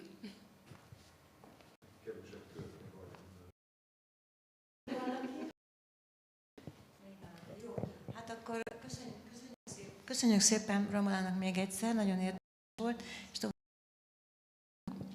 És hát akkor most jön a neheze, ugye? Ja, ez videó? Azt hittem, hogy Zoom.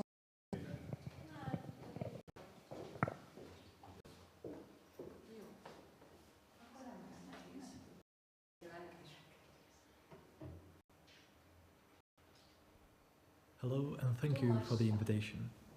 It's an honor to be part of the first international conference on music education in Szeged. When researching hours of YouTube video material, I was thinking of this video and I decided to follow things systematically as they most likely happen in a normal process. Since my dissertation thesis aims at teaching classical singing at elementary art schools in the Czech Republic, with a focus on selected repertoire, methods of conducting singing lessons and achieving results in this area, I first began to map mostly the Czech and partly the Slovak scene of singing teachers and various vocal coaches. So far, there is just a few of them, so I had some space to focus on all of them in more detail. Firstly, the starting point for the selection of evaluated material was primarily what those interested in singing probably start with when looking for help on the internet, which means what keywords they would use. I therefore used phrases such as learn to sing or how to sing, and keywords such as singing, teaching, vocal warm-up, etc. I deliberately remained in a neutral field without using expressions such as classical singing, opera, bel canto, or vice versa, popular singing, pop, rock, etc. The reason was to retain the possibility of finding out which of the opposite side prevails in terms of preference during teaching. Secondly, I considered not only the number of subscribers of individual channels, but mainly the number of views of specific videos. Thanks to this, I was able to select relevant videos for my intention to evaluate the Czech scene of online singing teachers. After the first few videos, it was already clear that I would mostly encounter teaching a modern approach to singing, which means that most of the teachers were young and did not hide that they are focusing exclusively on popular stylization of singing.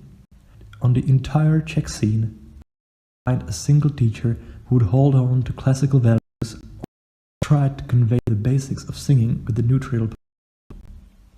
Unfortunately, I only encountered shortcut lessons which were taught from the very beginning as lessons of popular singing. It is precisely this one-sidedness amongst the offered approaches where I see the biggest drawback of online singing lessons around the Czech scene. The state of the offered products is also problematic, from which one can get the impression of a certain inadequacy or a kind of incompleteness of online lessons, which is especially obvious compared to the foreign scene. It is not so much that, according to the trends of our time, popular singing is being taught more, while the classical, or if you like, operatic singing is preferred less. The point is that there is a violently created contraposition where, on the one hand, the popular stylization of singing wins, and on the other hand, undesirable, outdated, often ridiculed and grossly misunderstood teaching of classical singing. This gives the impression that there really is nothing else than these two sides of the coin. In doing so, the foundation for natural singing, which lies between them, is completely neglected. This foundation is not spoiled by specific musical trends. From perspective, it is essential to develop the ability to sing the universal, neutral technique from the very beginning. He will eventually decide which genre he wants to pursue professionally. Until then, it is enough for him to control the voice as it was given to him, without imitating anything or anyone else. If a person interested in singing recognizes that the content of Czech and Slovak singing teachers' YouTube videos is in a way insufficient, they will most likely be drawn to search for answers on foreign YouTube channels. The most widespread foreign language and middle-aged generation who is interested in singing is English. These channels will be conducted by English-speaking teachers and voice coaches. So in the end, I was forced to put the Czech scene side by side for comparison with the foreign English-speaking scene, which is no longer so one-sidedly focused, and in terms of content, it offers an immense variety of approaches to singing, depending on what we are specifically looking for. However, in this abundance of often very eloquent and convincing coaches with high self-confidence, it is quite easy to get lost and not miss what would be called the real gold. The consumer of these videos can then either fall into a trap and learn a lot of bad habits, or they can lose confidence that they will ever find what works for them. The biggest block, however, is the foreign language itself. If the language of English of people interested in singing is not sufficiently high, it might cause either immediate giving up on the efforts or numerous misunderstandings caused by wrong translating. However, as for the quality of the videos, the production in English has no competition.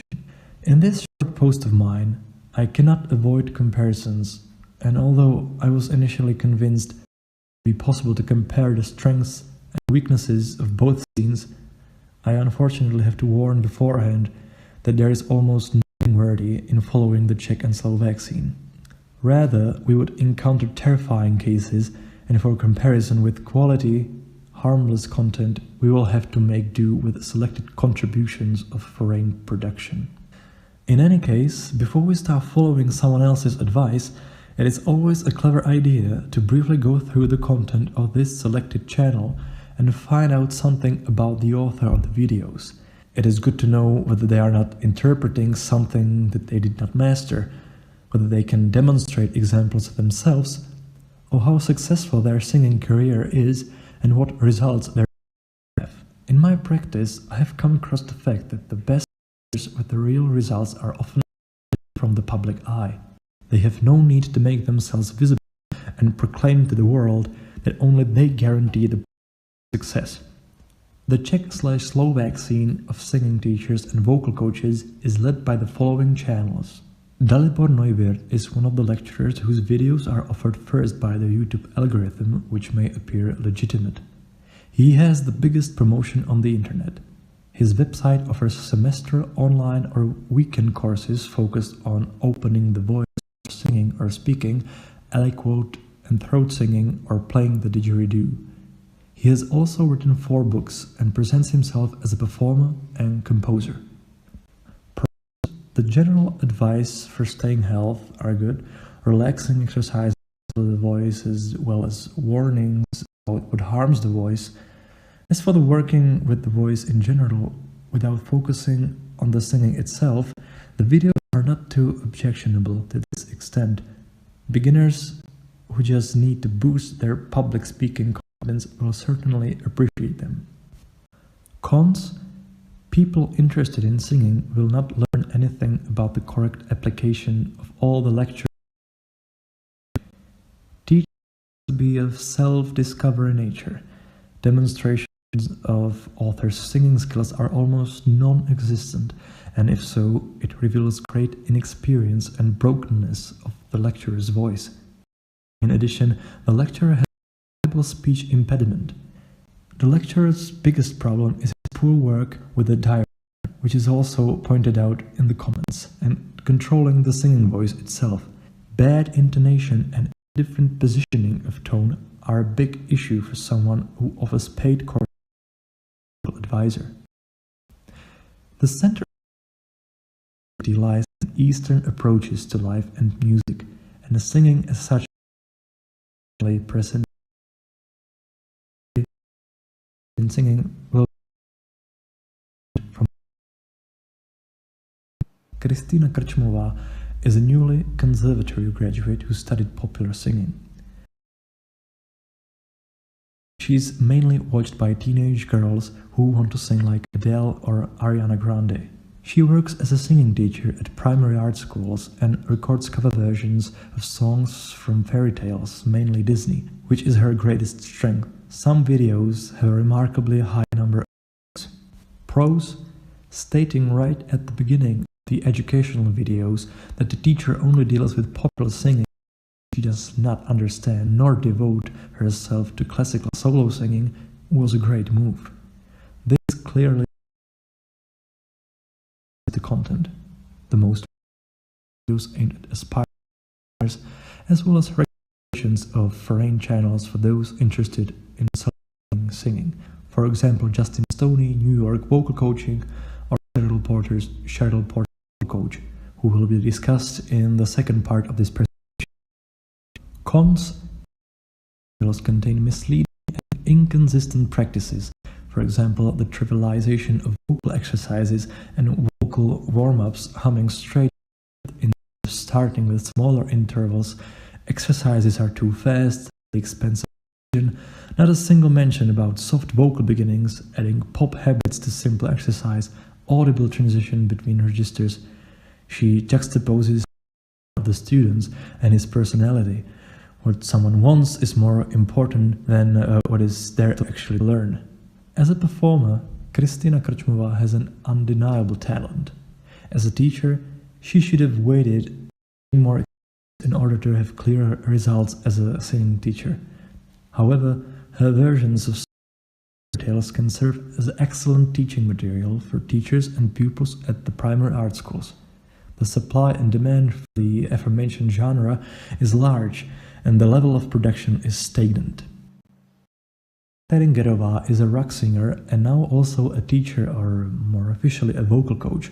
She has her own studio where she works with her students and where she films occasional series of educational videos about singing. She has already published 2 books and has a PhD in music theory and music education. Her focus is on singing in modern music. She says that learning to sing is not difficult and that she can teach anyone. Prose, she is very eloquent and positive, able to arouse interest in singing, and she encourages learners in an appealing way. Vocal warm-ups are justified and their importance out. A sample of more pregnant pronunciation while of voice problems, or the collection of advice on what to avoid before singing. An example of breathing while first expanding singer's belly and then singer's chest is illustrative and correct. It is based on the correct approach. Cons: style of teaching high notes using the so-called angry dog technique, which means wrinkle one's nose and get to the high notes through violent throat technique, as to have the right technique means solving the musical deafness. Occurrence of creating artificial vibrato. Like breathing exercises are more about tightening half of. There are clear nonsenses. For example, air is not only in the lungs but also in the abdomen. Singing second voices is considered to be correct. Opera is considered something unwanted, and its demonstration by a rock singer is sad. Other effects are hoarseness, scrapping of the vocal cords. These videos can only be recommended to those interested in rock singing and to those who do not intend to outgrow their activities outside the checklines. Anyone to a technique has to look at her, and that applies to learning rock singing too. Other channels are not worth mentioning at all. Just like the previous mentioned, also these are concentrated only on modern singing. Deterrent cases, England and Výuka zpěvu. The first mentioned videos ranging in content to singing in a German hit band to being involved in politics. She also teaches singing in a very humble way. Her singing is a proof that she must have learned something wrong. The second mentioned pays for a well-known, frightening case that perhaps no one except the author can take. The foreign English-speaking scene of singing teachers and vocal coaches is not easy for uninformed students of singing to navigate. However, if they know what they are looking for, they will most certainly find it. Fortunately, this also applies to opera or classical singing as such. You just need to refine terms a bit more when searching using specific keywords. A baritone who trained himself to sing even the highest rock songs. It is primarily aimed at rock singers, but thanks to contemplative experience and a large perspective gained over his long career amongst many music icons, it contains many universal pieces of advice that carry great truths and are important for any singer, especially regarding a healthy approach when singing very high. He and his academy have strong references. One of the recommended students is a successful one. They have a saying, voice lessons to the world, or more than 100 of them over 10 plus years, are serious in content and production. Videos on questions of real people's interests, demanded information is efficiently described and skillfully demonstrated. Recently, a singing dictionary emerged as a newly started series. These contain dictionary descriptions and practical explanations of common musical terms. there is practically nothing to complain about. As the name suggests, this channel guarantees improving skills in just 30 days. It consists of a series of video tutorials that are graded in difficulty, from beginner to advanced videos, from warm-ups to specialized lessons, from blocks to masterclasses. The most popular are the lessons for beginners. Each lesson lasts 10 to 15 minutes. They are by teachers of both genders, which caters to the specific needs of the students and their range. Instructors, as teachers are called on this channel, also provide specialized tutorials in various fields.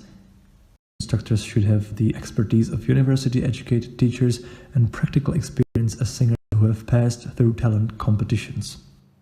Cheryl Porter is a professional singer and a vocal coach who has been teaching aspiring.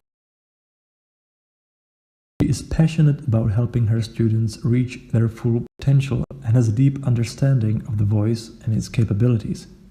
Her singing courses are the only singing course proven of all styles and all genres.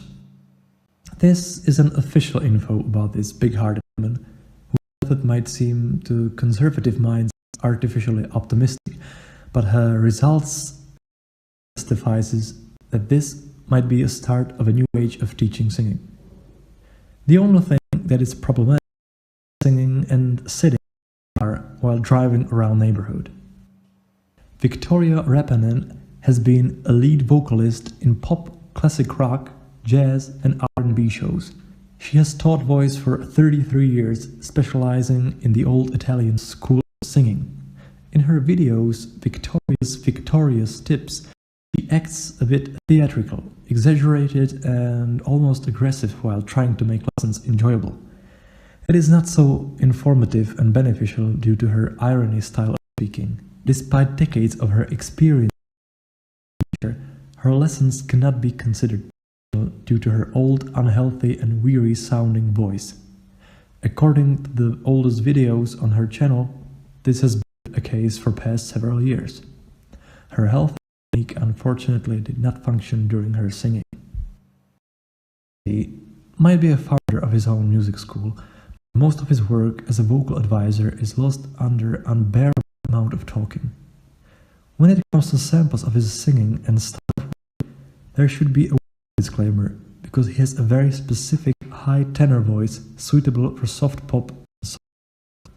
Although the exercises are extremely high and almost dangerous for untrained voices, despite his popularity and a significant number of subscribers or number of views, this channel may from methodological point of view cause more damage than progress. In conclusion, from a professional perspective, none of the aforementioned channels should be preferred before real, one-on-one lessons with an experienced teacher who also have an active and successful career. This, of course, is an ideal case for anyone who mean their improvement in singing seriously. As for the remaining interested parties who seek more of an encouragement and a helping hand on their way to sing and sound at least somehow decent, those recommended channels are one of the possible options. Nevertheless, it is necessary to understand them with their limited value, that they can never be sufficient substitution for personal attention and immediate reflections that only a real teacher or vocal coach can offer. That apply to online lections and masterclasses of professional opera and concert singers. Thank you for your attention.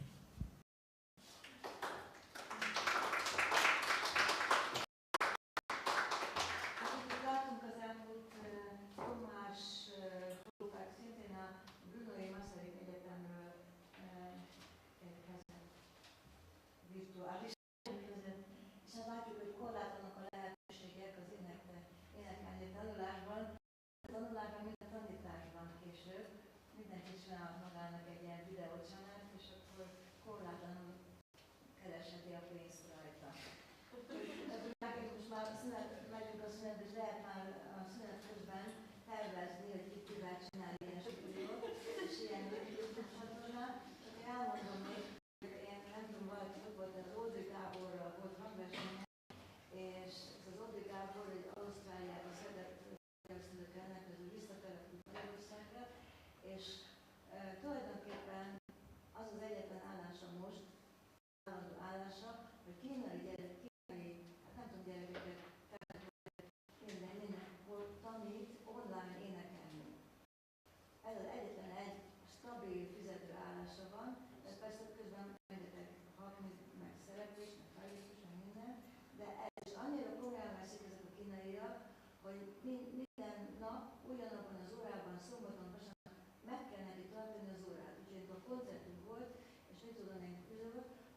akkor kellett szünetet tartani, amikor neki az órája volt a kinéje.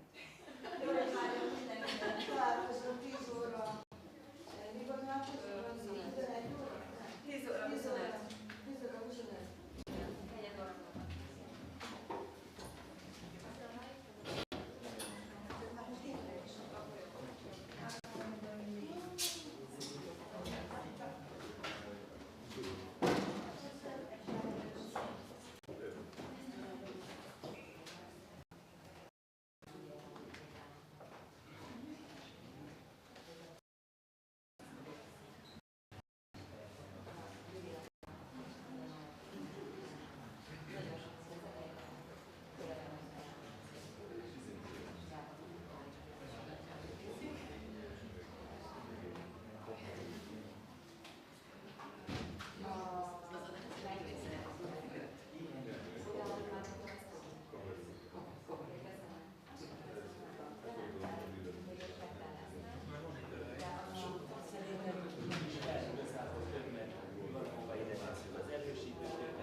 Le is adom.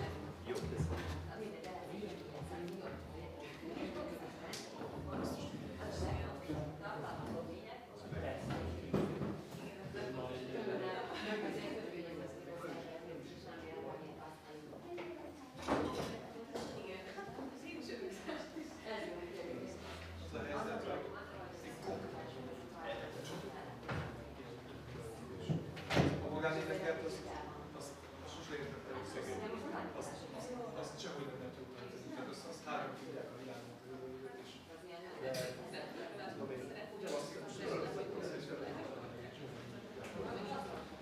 elkezdjük zenét, az olyanok vannak, hogy elképesztők, és tényleg és nagyon jó tettek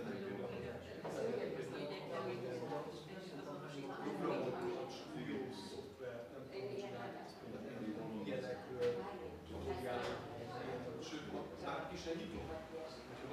Hogyha nekem valaki veszek egy már el sem olvasom azt, és egyből azt nézem, hogy hogy kell feltelepíteni a YouTube videót, és nem érdekel közül azt tudom, hogy az egy ilyen.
Yeah, I'll tell you the other question. That laptop there, is that somebody's or is that for the room? Does that belong to the room? That's a laptop with the file. Is that outstanding? Yeah, sure. I'll think that, sorry. I want to practice my Hungarian. So you want to use? Yeah, just briefly, I think I might just put some stuff up there. I'll just make a Word document for it.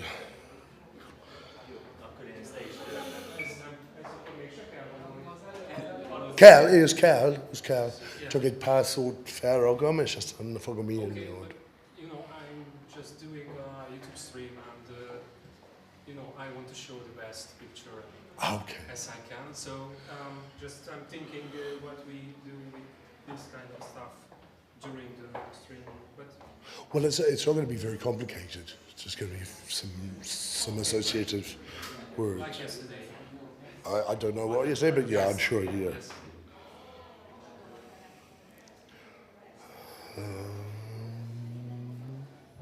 Resume this.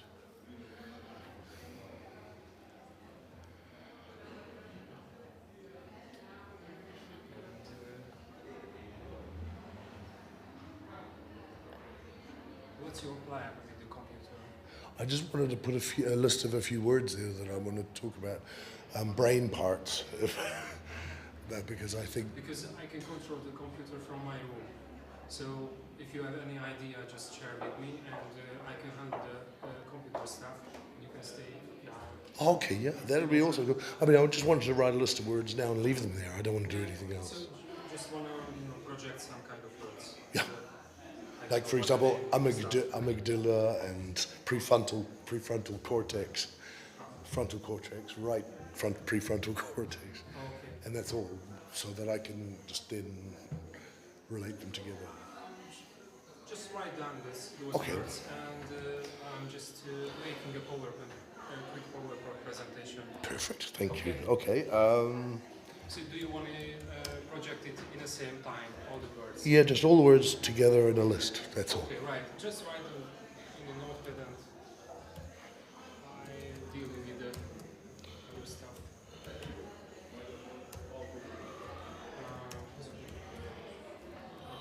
Itt van kettő, szerintem egy. Rendben, az a biztos.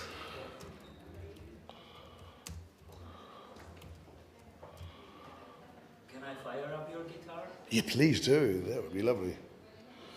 Good food, nice flame. Huh? Good. Oh yeah, yeah. On a low grill, please. Yes. Ja, igen, hogyha valaki kreatívabb szeretne lenni.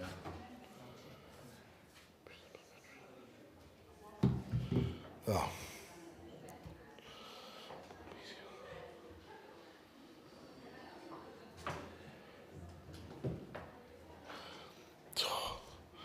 Yeah, my wife is the neuropsychologist, so I have to write.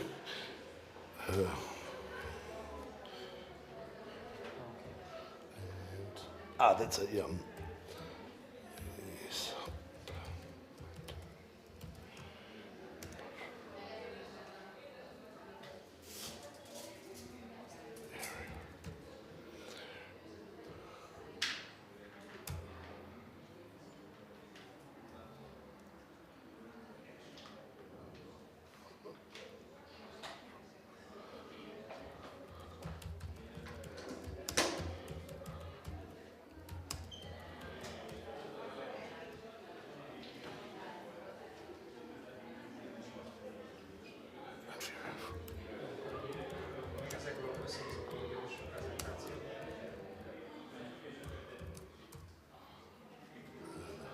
Dorsal premotor.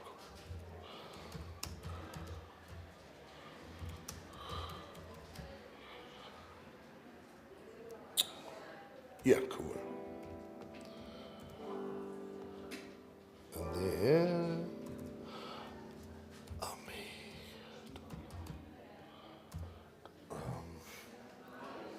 another thing I've forgotten, I think.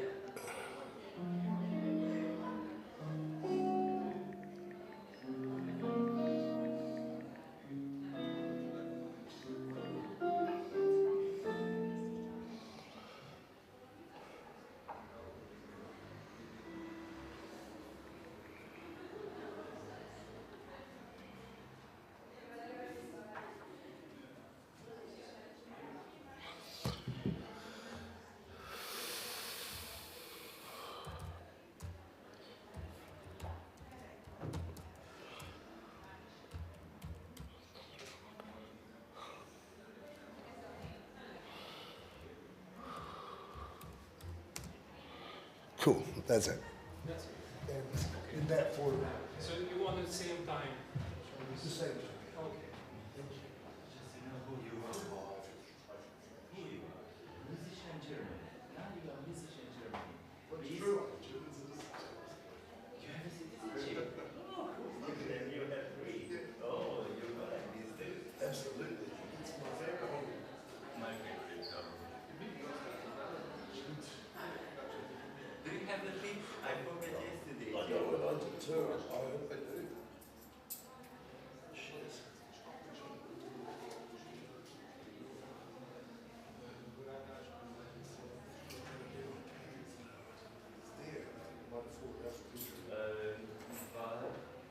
Maybe here. Yesterday your valet was here.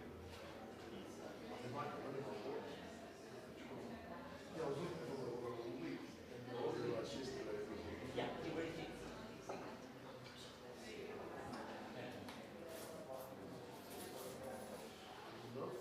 No?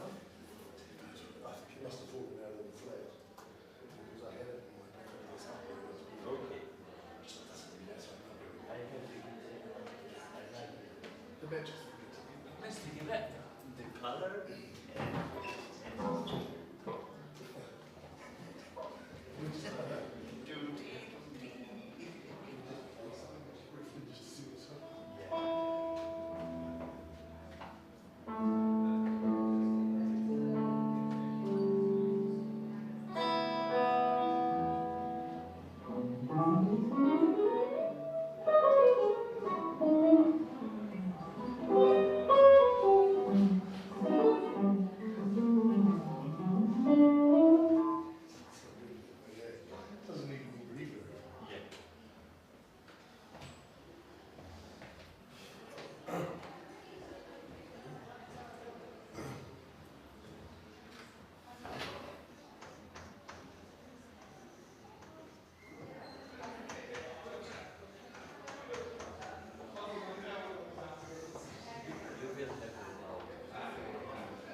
It gets too complicated. Right. So I'm going to speak English because it's easier, but if you have any questions or something you don't understand, just say, it's no problem, I'll try and translate it into Hungarian. Because I can speak a little bit of Hungarian, so that'll be cool. So today I wanted to talk about improvisation, and the simple fact is that everybody can do it, okay? The human brain is designed to be able to do it. And even if you've tried it before, you can do it. It's very, very simple. It doesn't matter what genre of music you play or know, improvisation is a part of that genre. And that includes Western classical music as well. So some people say that Bach was the first jazz musician because he improvised based on figure eight. Basically did what modern jazz musicians do today, just perhaps not at quite the same level of harmonic complexity, a fairly high of melodic complexity. So yeah. What I want to do first is briefly talk about the brain. So you'll see some, I hope. No, you won't see some words behind me, but hopefully that will change shortly. Yeah, that's changing now, magically. I don't know how that's happening, but... Okay, cool. So you see a list of sort of big words, and these are areas of the brain that are related to improvising, not just in music, but in day-to-day action. So, and more interestingly, all of these parts of the brain are in every single mammal. So improvise. If at some point you see a squirrel playing saxophone in a tree, don't be surprised. They have the brain for it. So the first thing is the pre-supplementary area is to do with obviously motor skills.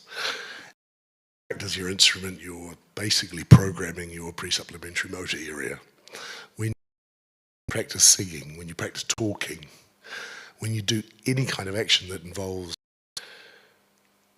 doing something in lots of different ways, like for example, when we talk, we don't just say the same sentence the same way all the time. We vary it, we mix it around.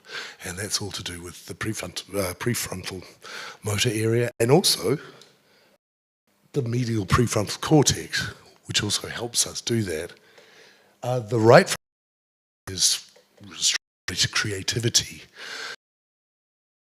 Right then you're most than someone that doesn't. But more interestingly, you're less likely. If your left brain is more active, then you could possibly be heading towards psychopathy. Because most company leaders are psychopaths. Prime ministers, for example, are psychopaths. It's actually quite normal, but we're, I think, more interested in just telling you the ones that we're interested in.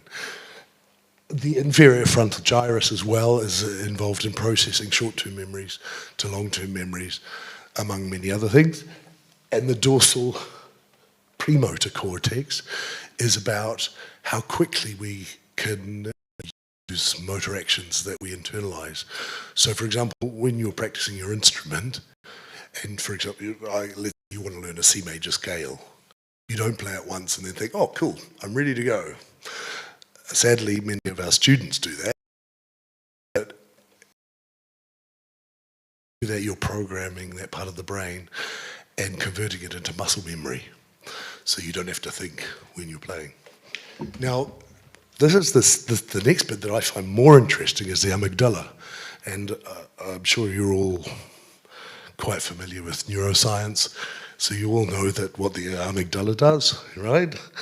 It is where the centers for empathy are and the reward center system. So, for example, if you're happy, your body produces less cortisol, you feel more relaxed, produces endorphins, and so on.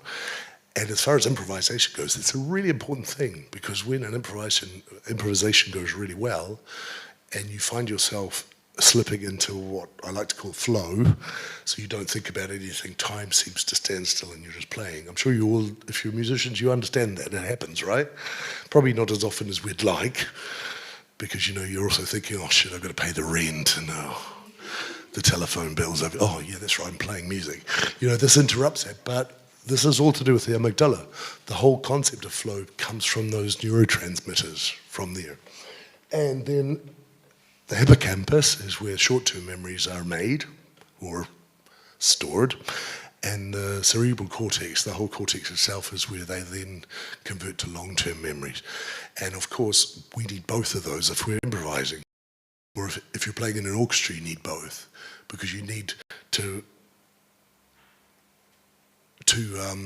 know where you are in a piece of music, to remember where you are, remember what the conductor's telling you for a short period, and then also be playing and considering dynamics, etc., etc. And the other thing is that the cerebral cortex, when you're making these long-term memories, you want them to relate directly to your motor memory as well. So if you can combine all of those things, that's what allows us to be a musician, really, because every musician improvises. Doesn't matter what you play, it doesn't matter what instrument, it doesn't matter what kind of music you play, it doesn't matter what piece of music you play, there is at least, if not more, a tiny element of improvisation. So how many pianists are here? Any pianists or violin players? Yeah, okay. So imagine you're playing a Bach partita. It's written down, you have to follow it, but the way you express it is improvised in a way. You know, you practice it over time, but it still involves all of these parts of the brain. And that applies to every type of playing. So what I'm really saying with all this crap is that everyone can improvise. Even if you think you can't, you can. And we're going to try it a little bit later, I hope. Especially the people that sat in the 5th and 6th row. Mainly you're going to try it. But firstly, it's important. Okay, forget all that. Just imagine you know it. It's not really that important. I just find it an interesting background to what I'm going to talk about.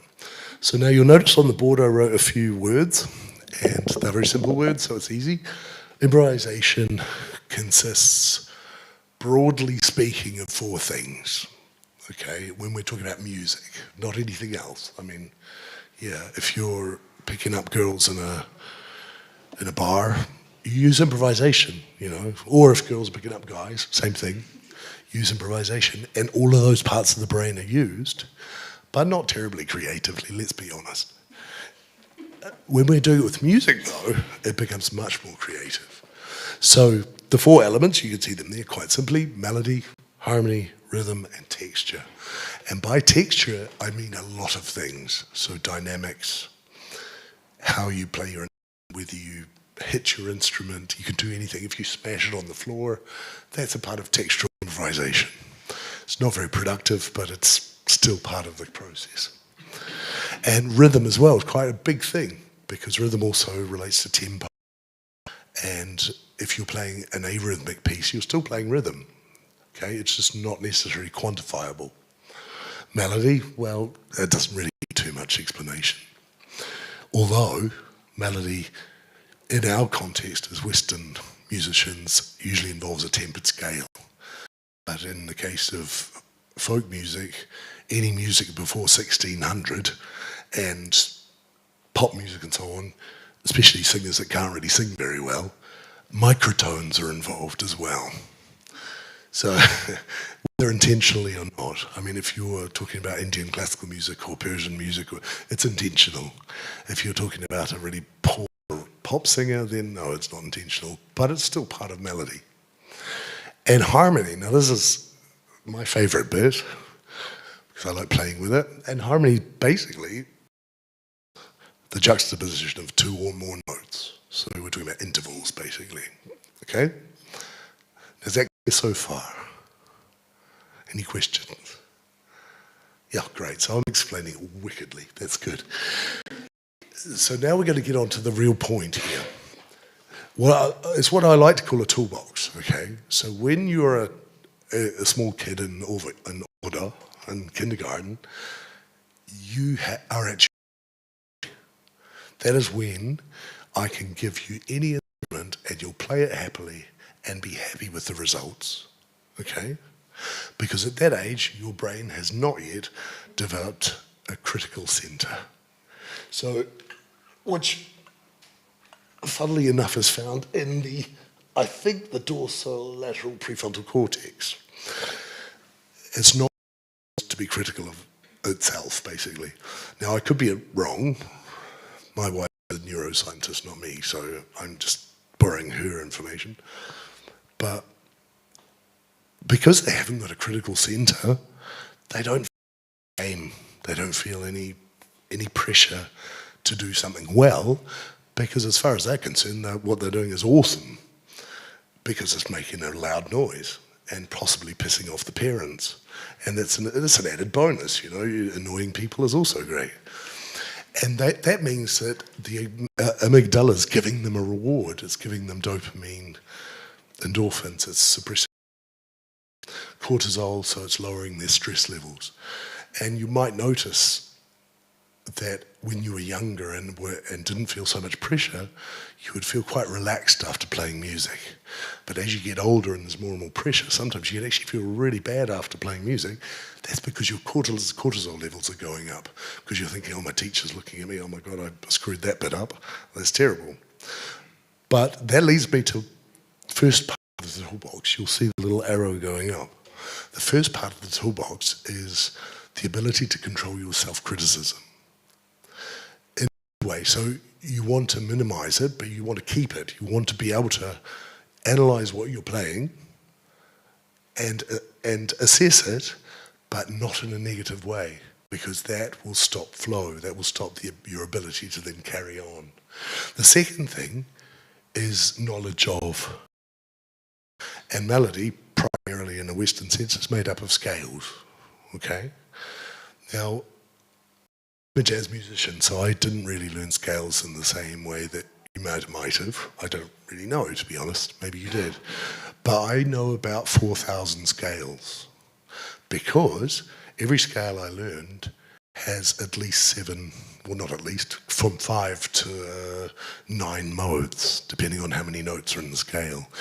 And as a jazz musician, I treat each one as a separate scale and as one scale. So you do both, because what that does is it increases your facility to find notes in relation to a harmony or to itself if there is no harmony. And that leads us to the next part. I'll write something there later. I'm just happy sitting here, so I'm not going to move. But the next part is, when you've got your melodic knowledge, the next part is obviously harmonic knowledge.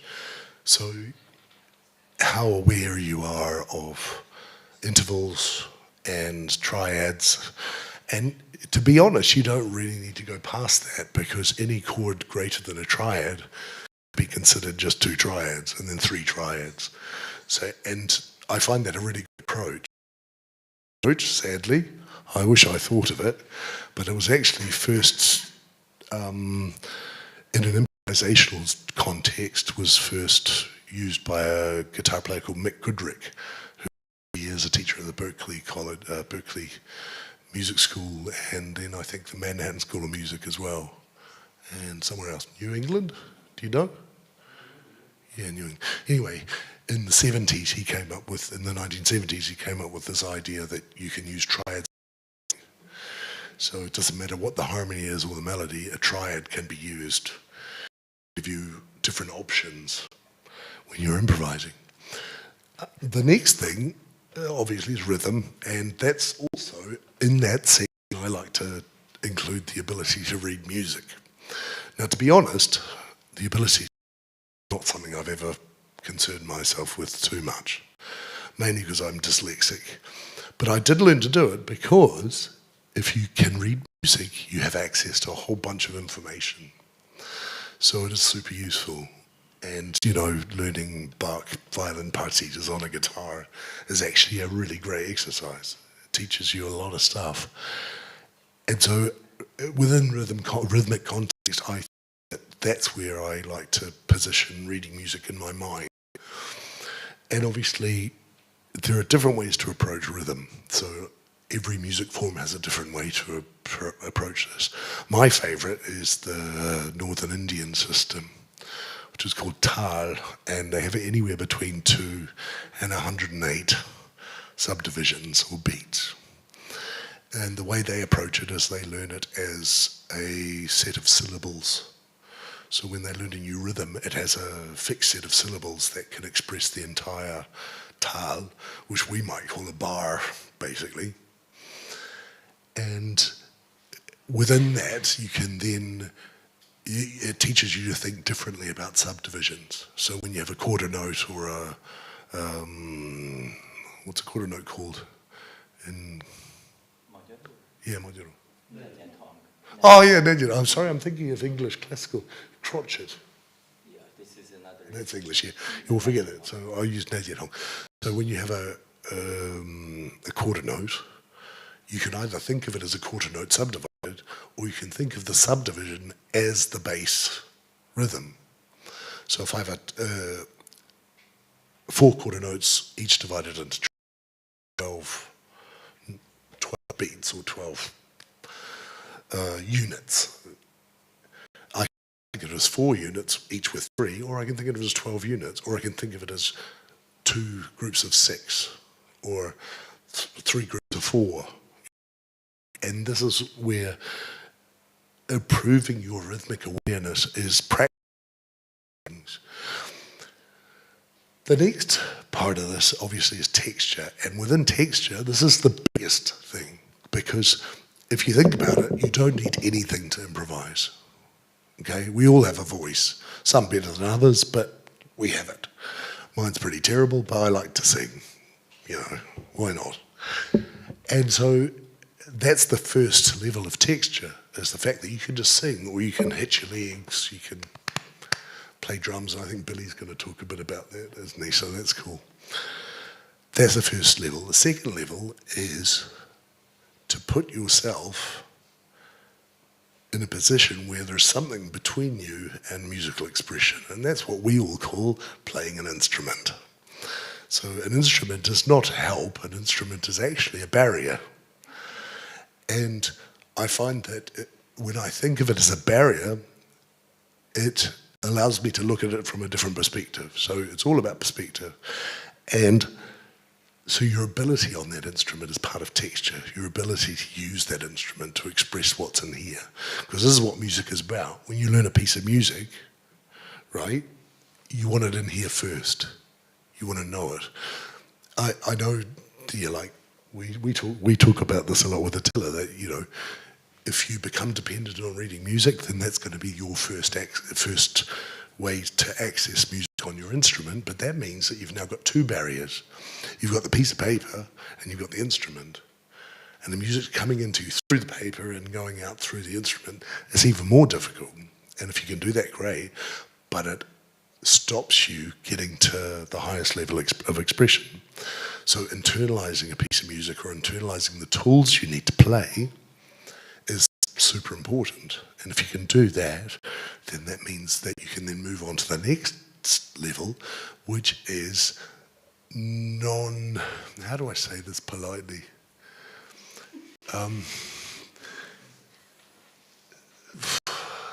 Non-conformist uses of instruments, let's put it that way.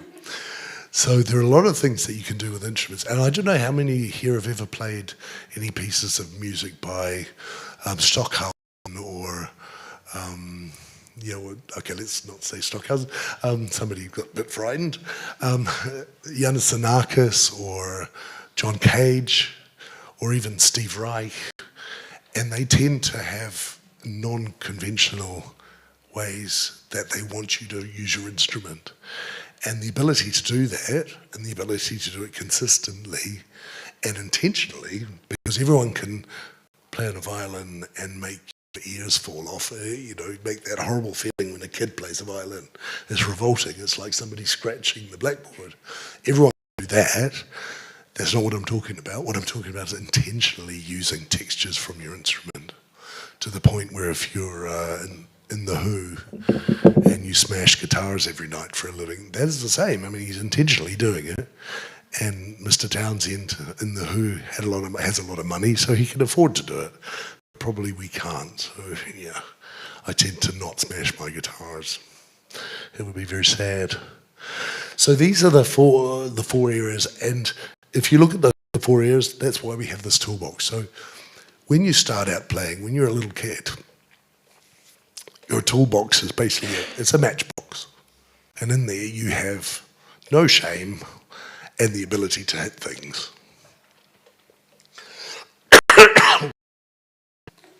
Which is a good start. And then maybe when you're 6 years old, your mum says, I'm going to make you play the piano, and you have to sit down and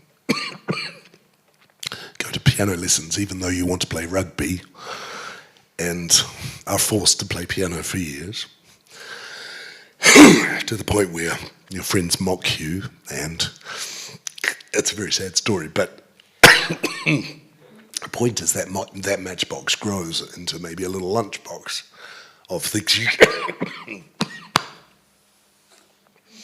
can do.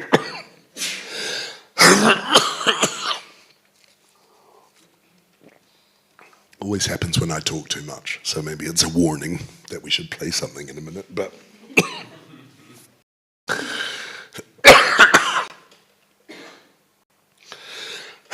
so we will play something now. What we're going to do is we're going to demonstrate something, and then I want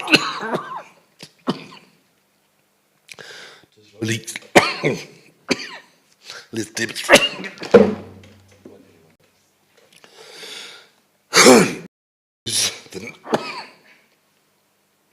The notes of the Ionian mode in A, and I'm going to improvise something very, very simple.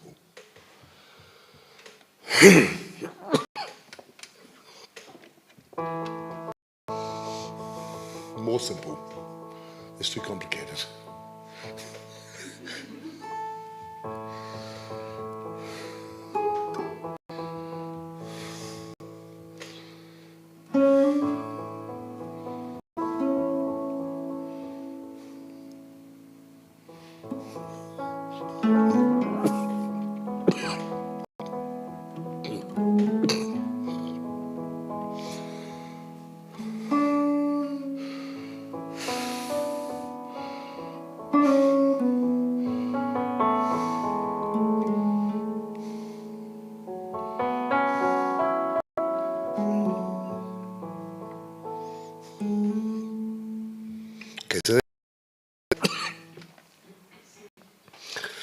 Everyone can do that, right? Put your hands up if you think you can't do that. Yeah, good. That's what I expect. It's really simple. So before we move on, what I want to do is try something. Okay, I'm going to give you a signal, and I want everybody just to sing the first note that comes into your head. Okay, this is a bit of an experiment, but I'm not going to tell you what the experiment is until afterwards. Okay, so. Ready? Everybody understand what they have to do? And please, quite loud if you can, don't be shy. No judgment. Okay, so.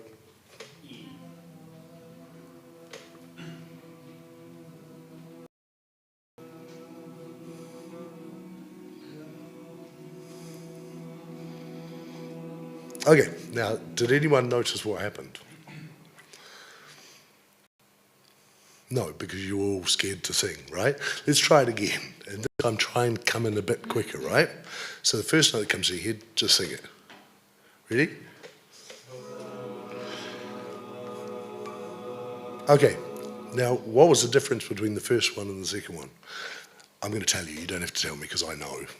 The difference was that when the first one happened, the brave people, and let's say for argument's sake we'll call them the psychopaths, started immediately. Not really psychopaths, it's a joke, but the point is you'll see why in a minute. And the more tendency towards being shy you have, the later you start. The more likely you are to sing a note closer. So I think you sang first, right? And everyone gravitated towards your note. And it's really interesting because yeah, well,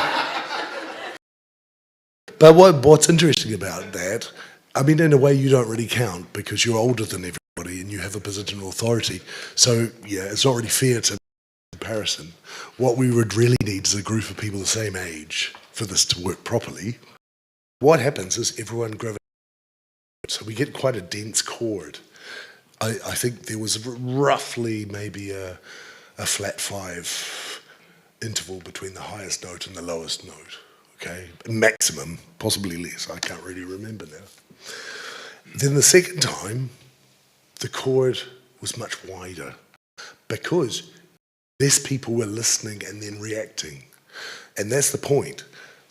There are people who listen and react, and there are people who just take hold and do it. And to improvise, you need both, right? And it's a conversation. So reacting is not a bad thing.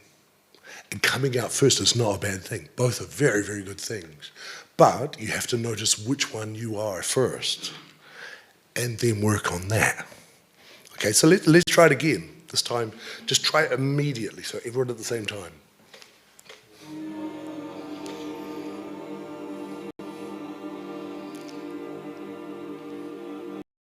Actually, sounds really nice. Keep it going, keep it going. And now, just keep singing, and as you keep singing, think of another note while you're singing. And then change that note when I signal. Okay, ready to change? Whoa. Keep singing, keep singing.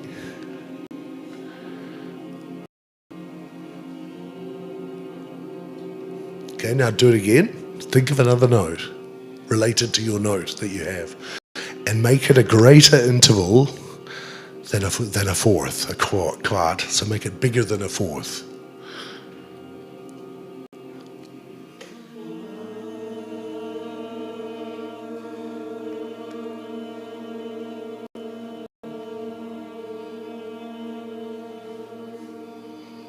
Now this time make it a semitone, so a half note.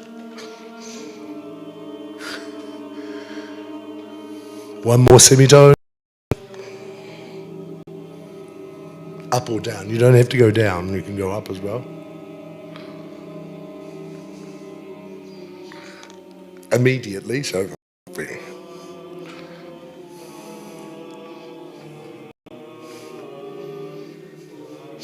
Okay, enough. It was quite interesting to listen to, that's why I carried on. But I noticed that some people are still not necessarily sticking to the rules. So, yeah, I can hear a few intervals greater than a semitone in there, but that's fine. So the point is that you can become a person who listens and reacts, or you can become a person who leads, or you can try to do both. So now what I want you to do is think about, were you reacting to the notes or were you first? If you were first, then this time pause, listen and react. And if you were reacting, this time don't react, be first, okay?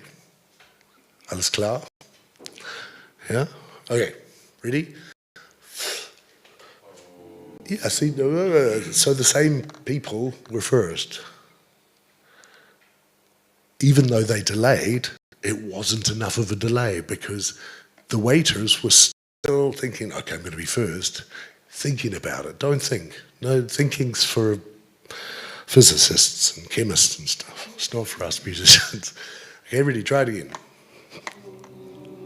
That's better, yeah.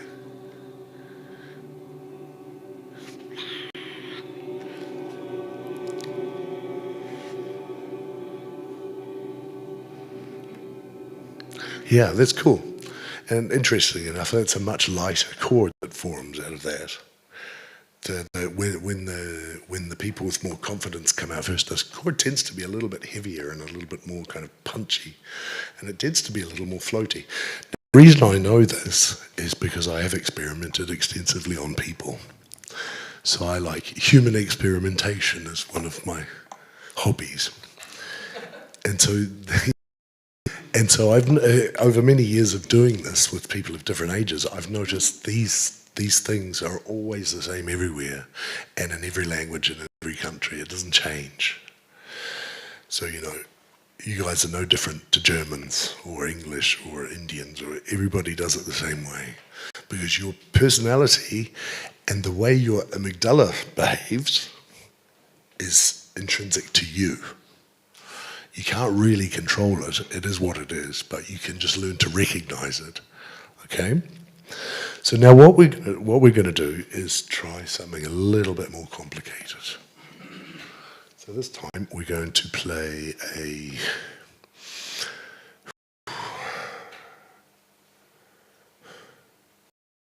an augmented Mixolydian scale.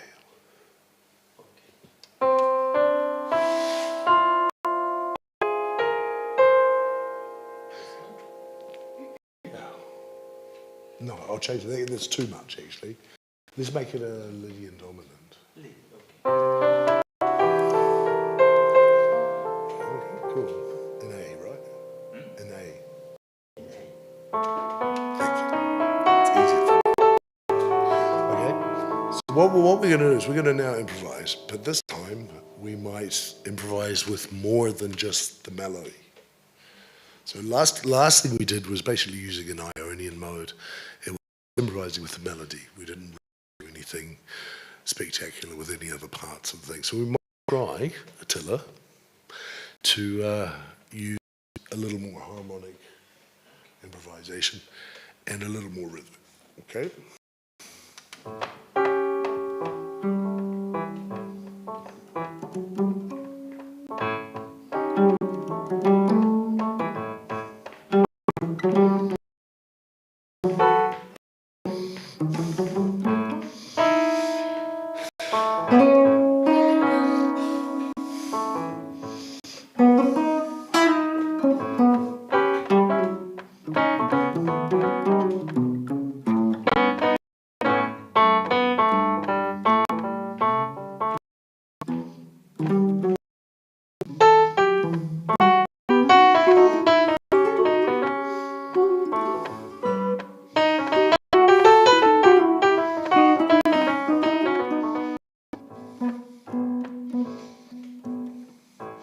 So that was a little more complicated, but not too complicated.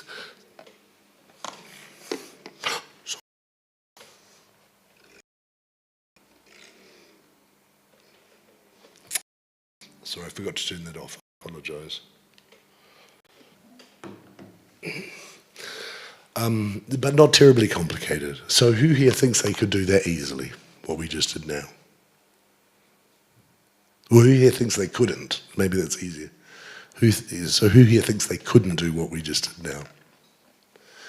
So nobody couldn't do it and nobody could do it. I'm really confused here. The reason I ask is I want to know why you think you could or could not do it. Okay? I know the answer, but I want to know if you know the answer. So is anybody brave enough to tell me what they think?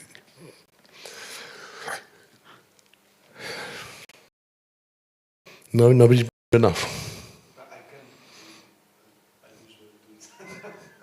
Yeah, so you know why you... Yeah. And why?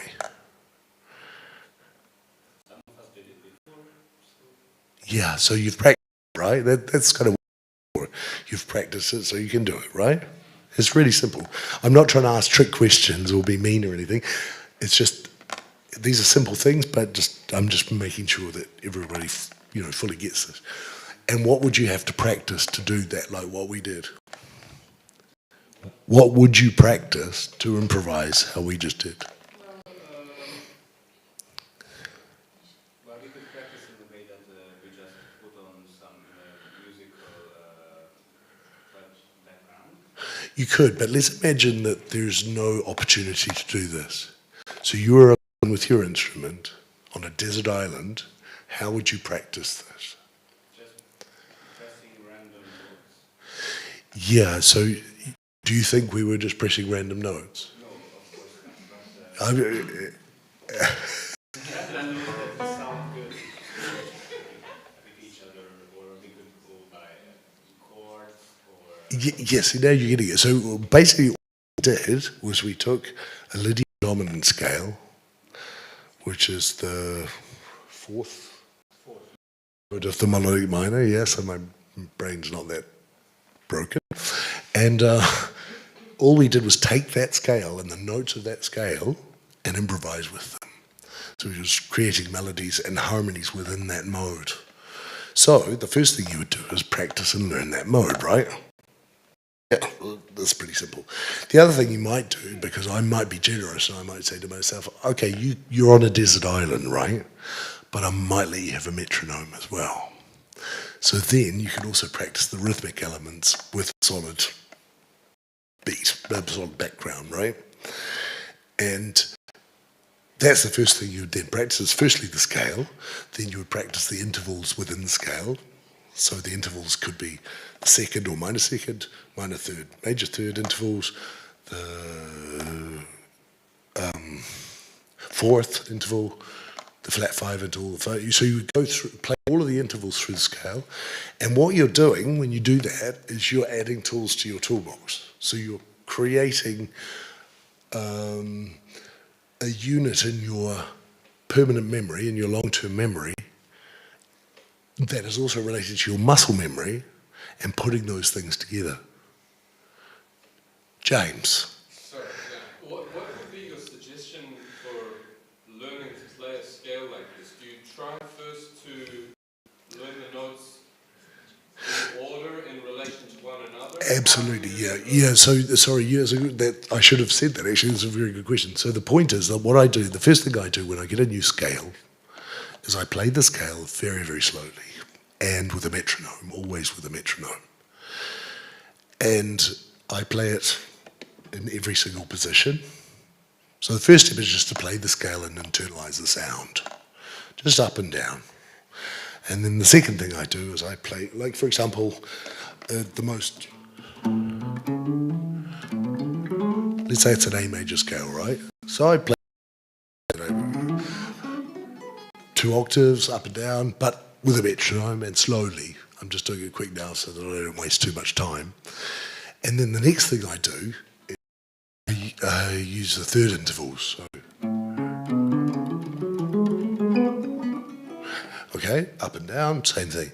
And then I would probably want to mess with that a little bit. So,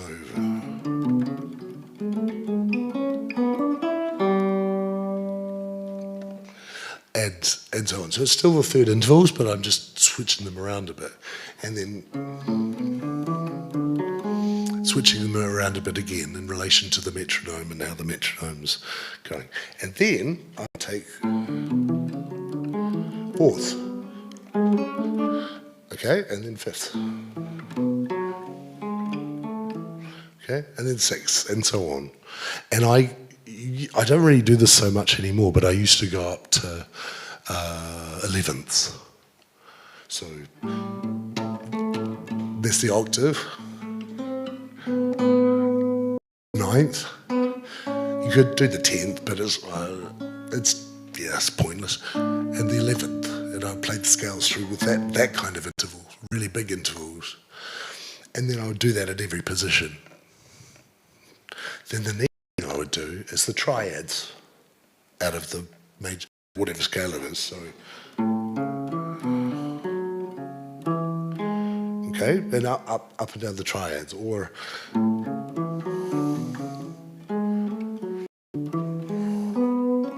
up and down the triads. And then when I'm happy with that, I would then go on to 4-note chords. So,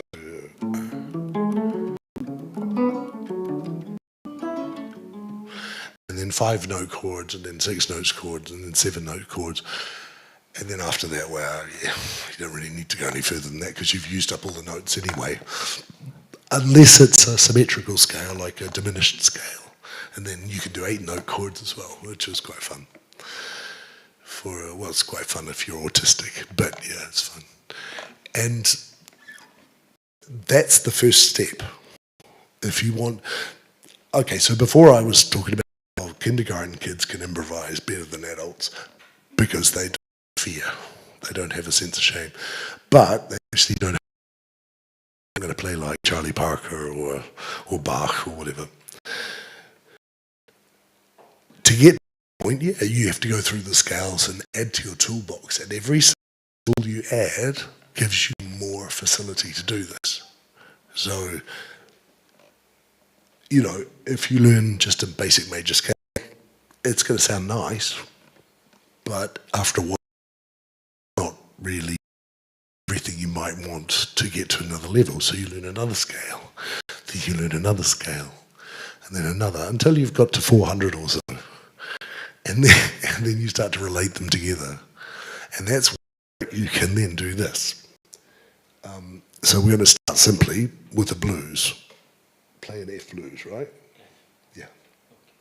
And what we're going to do is imagine that instead of an A major scale, or in this case it would be an F major scale because we're going to play a blues in F, I went the simple route and I F minor pentatonic. Okay?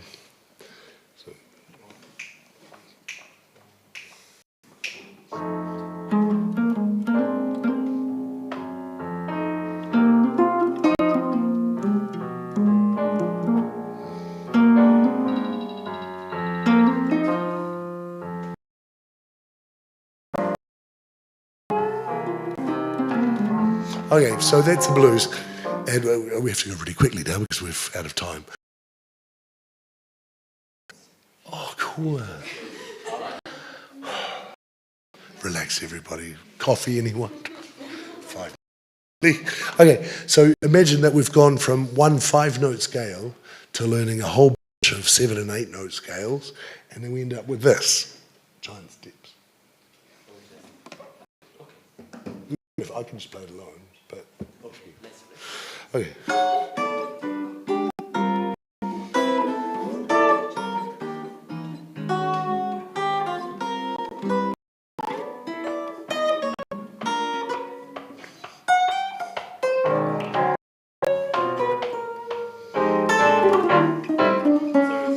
Oh, so the piano player has to learn it as well. Otherwise, we.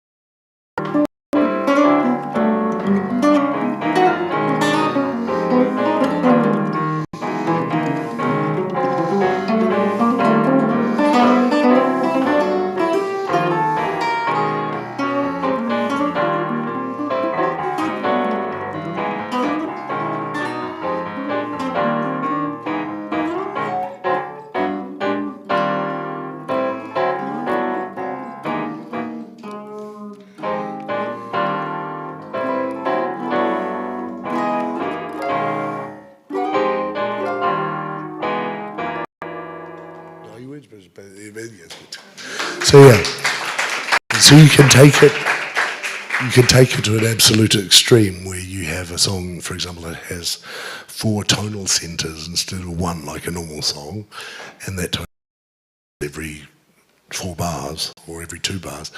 And for this, you need to have a greater toolbox. But when you're starting out improvising, you don't, because the whole point is to have fun. Okay? It doesn't really matter if you're using 1 scale or even half a scale or a blues scale or whatever. This is why you get bunches of guys wanting to be rock guitarists, because with the minimum amount of work, you can have the maximum amount of fun. And that's what it's all about. And that's why, in conclusion, the amygdala is the most important tool we have for improvising.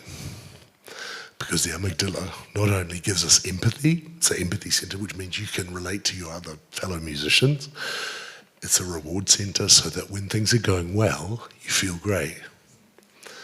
When things go badly, sadly, you feel shit because the amygdala is pumping cortisol into you. And when you screw up and your teacher's shouting at you when you're 7 years old at the piano, yeah, which is why you don't want to play the piano ever again. So yeah, the point is that, yeah, the amygdala is really, really important, more important than all the other stuff. And I didn't realize that until I got Parkinson's disease and my hands don't work anymore. So now I can probably play about 50% of what I could 5 or 10 years ago. But I can still have a hell of a lot of fun. So my amygdala still functions perfectly. So which means that when we play, when we improvise, we can get into that flow, and even though I'm sometimes crying, I don't care. So possibly that's dementia setting in as well, and I'm regressing back to kindergarten age, but hopefully not. Hopefully it's because I'm still enjoying music, and that's what improvisation is really about, is enjoying music and enjoying playing with other people. Because you can also improvise with yourself all day. It works much the same way as sex, but it's more fun with other people. Yeah. So yeah, thank you. I'll stop there because I really could probably keep going for another 4 or 5 hours, but you might find yourselves falling to sleep. So yeah.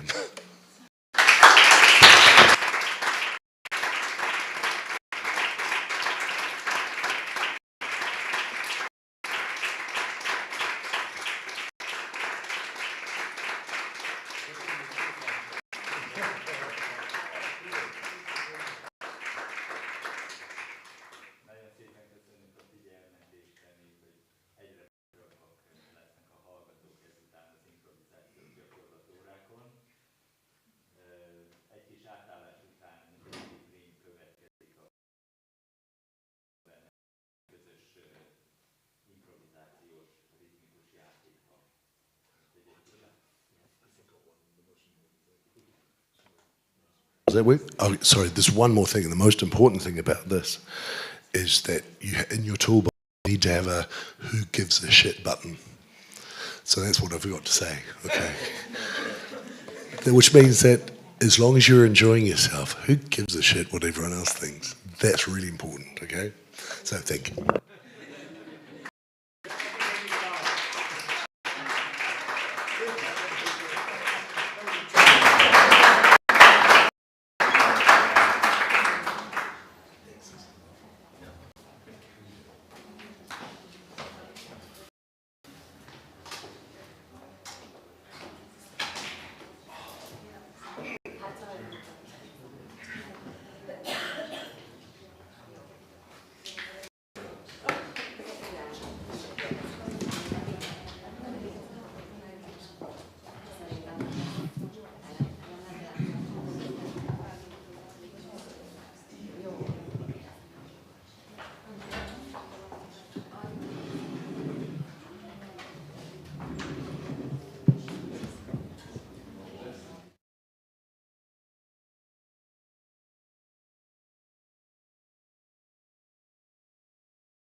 Mert azért fél 3 óta nem és a negyed együtt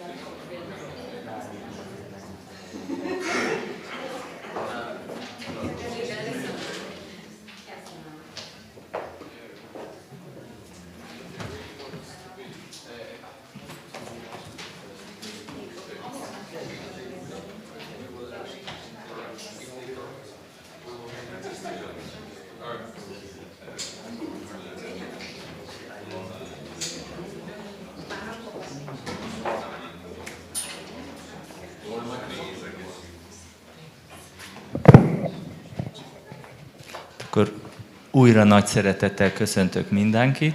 Egy másik nagyon kedves zenész barátomat, Billy Primet mutatom be, aki Vasilios Primikiris néven született. It was okay? Ezt nem sikerül megtanulnom. Leírni már le tudom. Kimondani még nem. De ő nagyon kedves, mert Billy Primnek hívatja ő magát, vagyis ez a művész neve.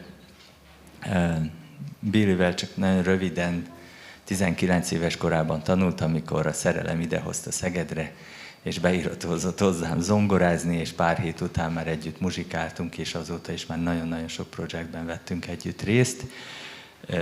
Évente több alkalommal meglátogatom Görögországba, és játszunk együtt, és ő is többször itt van szerencsénkre Magyarországon, Szegeden évente. Ma este is együtt fogunk majd játszani, meg már 4-5 napja együtt játszunk, amióta megérkezett, és ő szeretne bevonni benneteket, úgyhogy nagyon szeretném kérni benneteket, hogy gyertek ide ki, vagy hát amikor éppen majd, nem tudom mikor kerül, hogyan kerül erre a sor, de Billy szeretné, hogyha majd mindenki részt venne aktívan ezen a workshopon. Úgyhogy át is adnám neki a szót.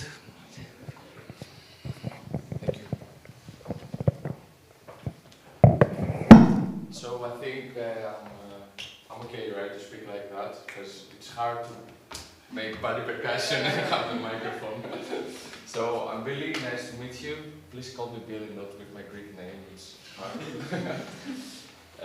Today I'm gonna show you about the body percussion and in general talk about rhythm. Without losing so much time, I would like to raise your hand. How many of you would like to take part and experience the body percussion and see through the practical movements? How many of you? Okay, 1, 2, 3, 4, 5, 6, 7. You are thinking about it. Okay, 6, 7, 8. Okay. 8 people. And how many of you would like me just so? Raise the hand. 1, 2, 3, 4, 5, 6. Okay. So it's like Half. The majority would like. The majority would like. Okay, so if the majority would like, democracy has spoken. Let's a little bit arrange the chairs to create a small circle.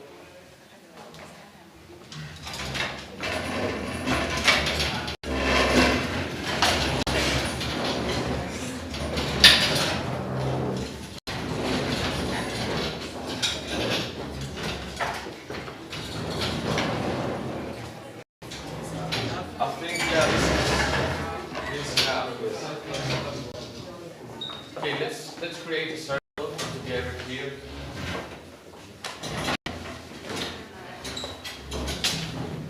But a little bit, yeah, as much as wide can be to not hit someone, you know.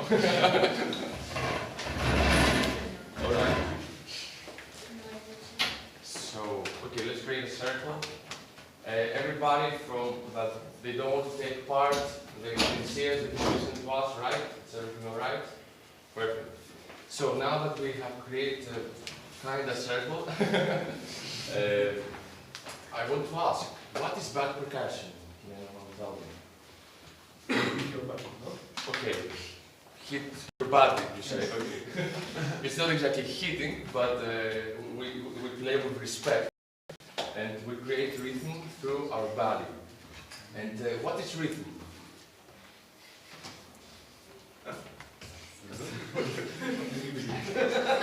No, really. What is music? What is rhythm? In a very basic matters, you know.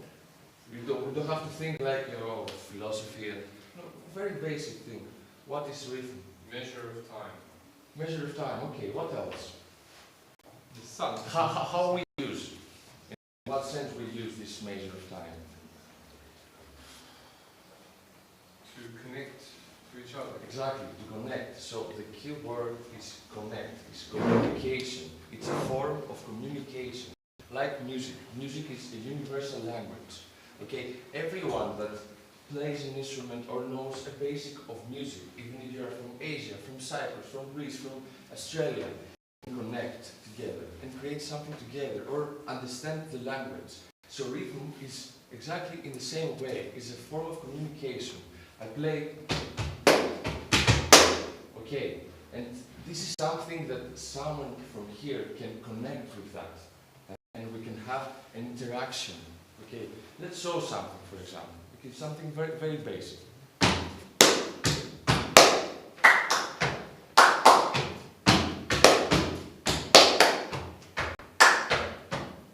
Perfect. So this is like a question and answer, or like we're having a conversation through rhythm.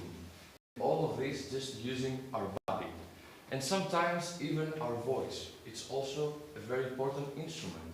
So our body is an instrument, but also we have the voice to create music.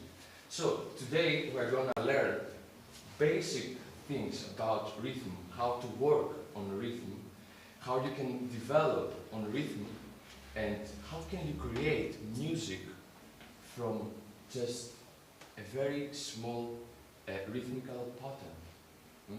How from one little rhythmical idea that we have in our mind, or we're just working in today outside in the sun and we hear something, how from this little something we can create a whole piece.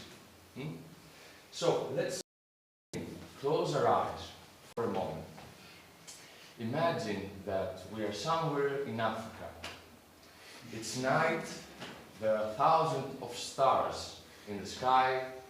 In the middle there is a fire, and we're just starting moving our feet. All together.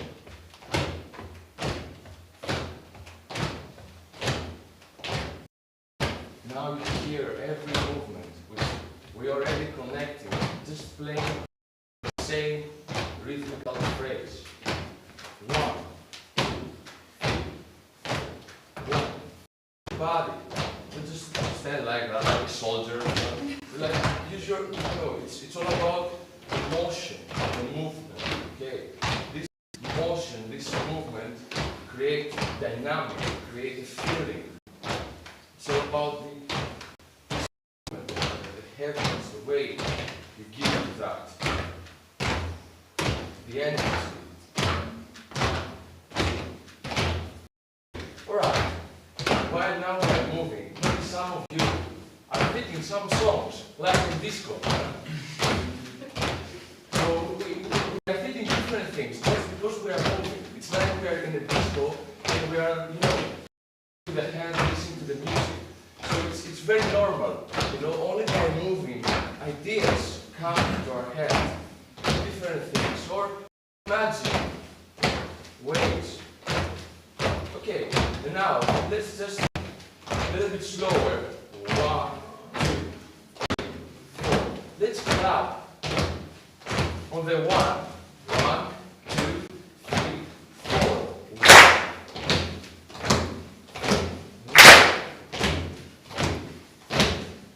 Perfect. Keep going. Close your eyes. Okay, feel every movement. Feel the people around you. Okay, feel the groove. Feel this pattern. What does it make you feel? Okay.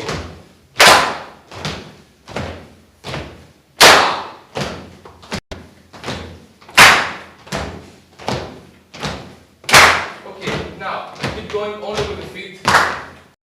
And let's make the same thing with the hand, but on the 2. 1, 2, 3, 4. 1, 2, 3, 4. 1, 2, 4. Okay, that's different, right?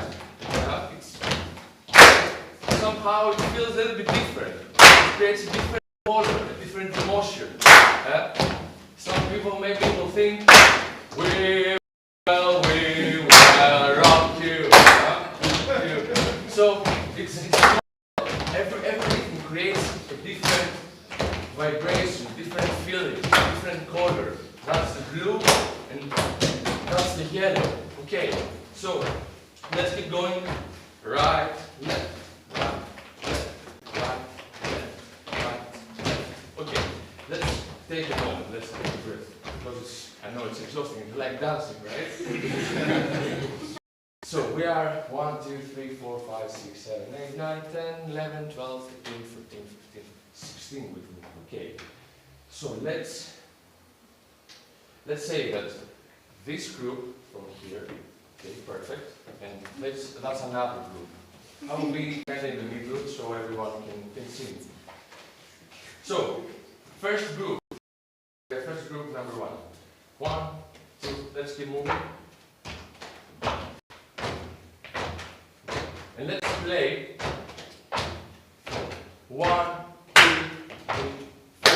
1, 2, 3. Perfect. Keep going, keep going. Close your eyes. Try to connect with each other. Okay.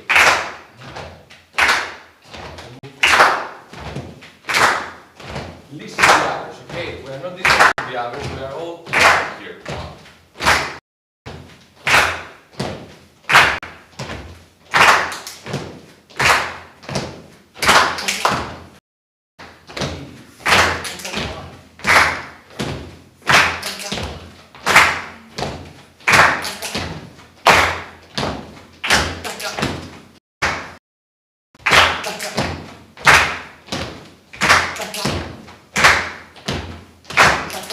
Alright, now let's stop for a minute.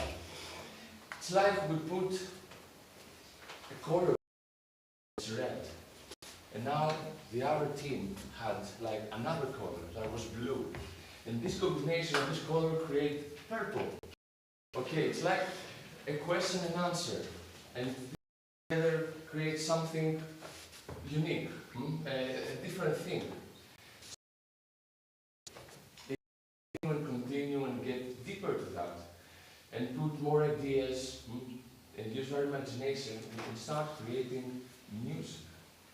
Now, there is not music inside of that, it's just rhythmical patterns, alright? But it's because we haven't used our vocal instrument. If we use our body in a way and our voice that we can create some sounds, we can create a whole song. So let's see how we can develop this two ideas. Play the first idea.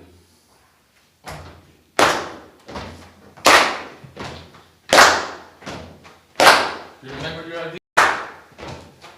Kaka. Kaka. Kaka. Perfect. Good. And let's say that I have another idea.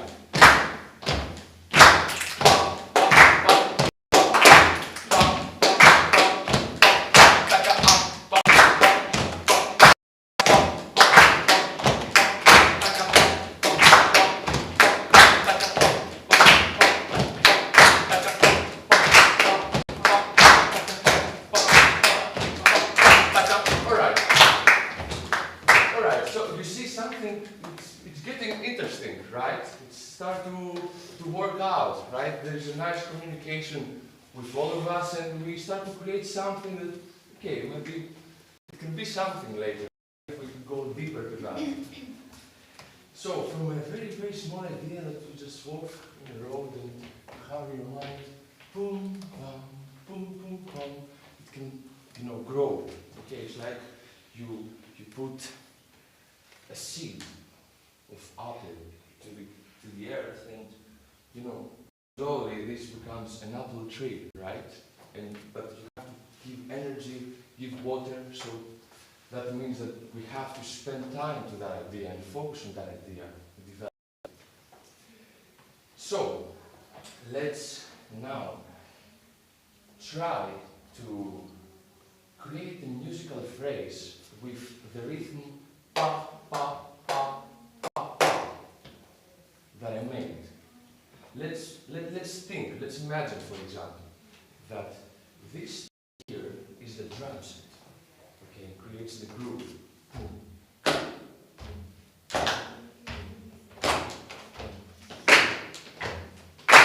Okay, and you pa pa, and your voice, high, pa pa, 3, 4, pa pa, use your voice, yes, pa pa, perfect. And now the bass comes up with the pattern before, right? Pa pa pa pa pa pa pa pa boom boom boom pa pa boom boom boom pa pa boom boom pa pa boom boom boom pa pa boom boom pa pa boom boom boom pa pa boom boom pa pa boom boom perfect. Okay.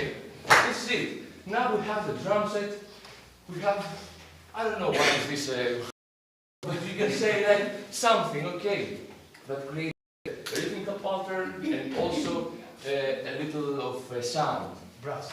Yeah, with brass, okay. Brass. You use your imagination, that's the point, use your imagination. It can be a chair, it can be, like, and we have now another pattern that po, po, po, po, po became the bass. Boom, bum, boom, boom, boom, boom, boom. Maybe you don't even know about music, but you have this musical idea inside this rhythmical idea.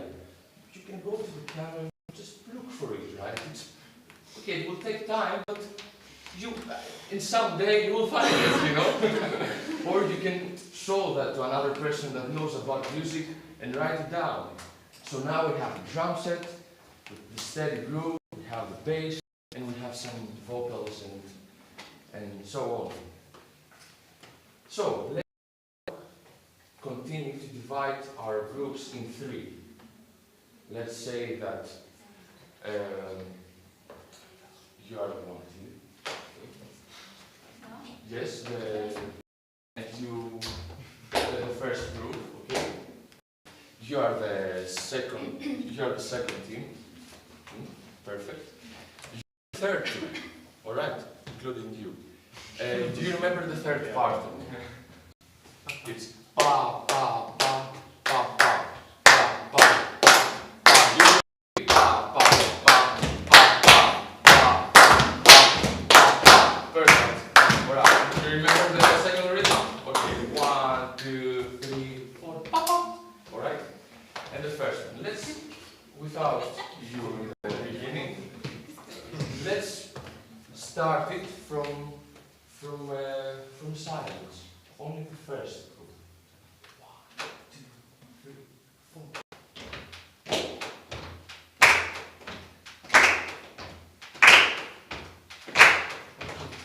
Slowly.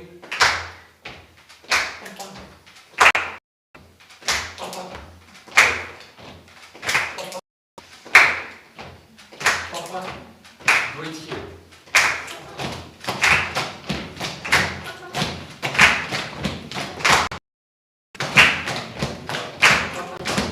Sing the bass. Boom, bam, boom, bam, bam, boom, bam, boom, bam, bam, boom, bam, boom, bam, bam, boom, bam, boom, bam, bam. But it's so cool, you know, but there's a melody missing, right?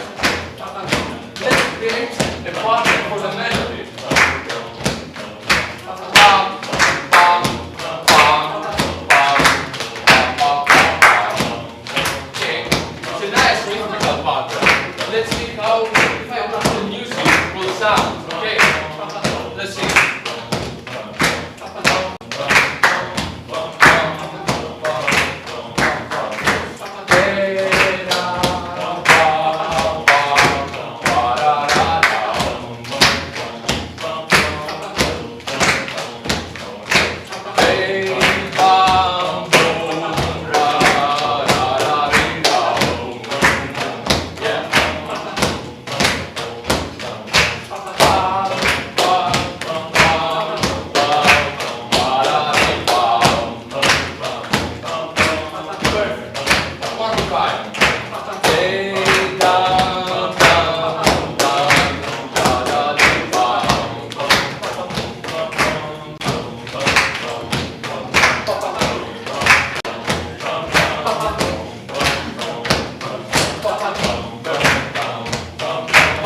Okay, now James, come in a circle and make a solo with your body. Get the groove.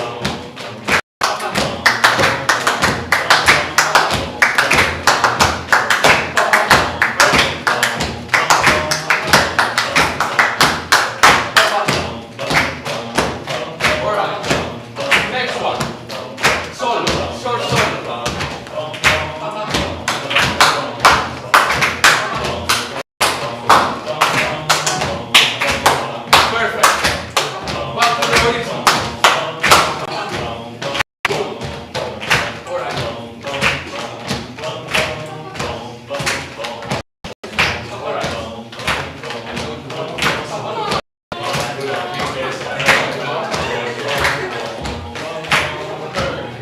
And stop!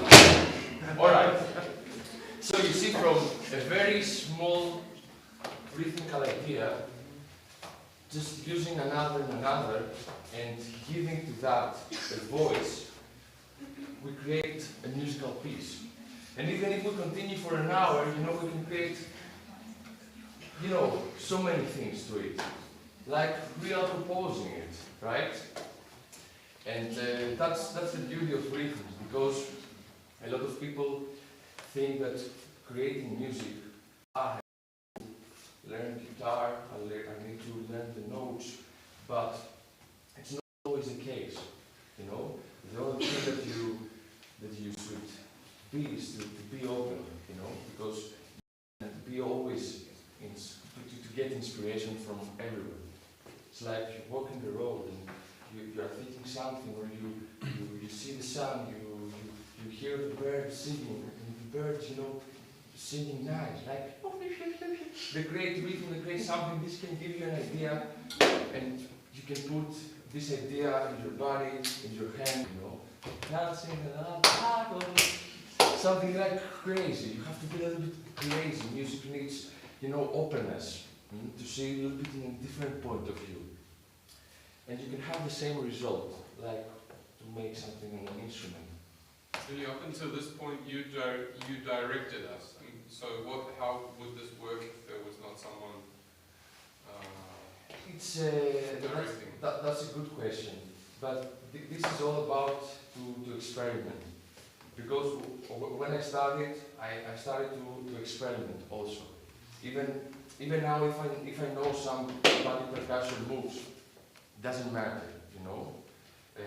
With only a basic idea you have, okay, pa, pa, pa, pa, pa.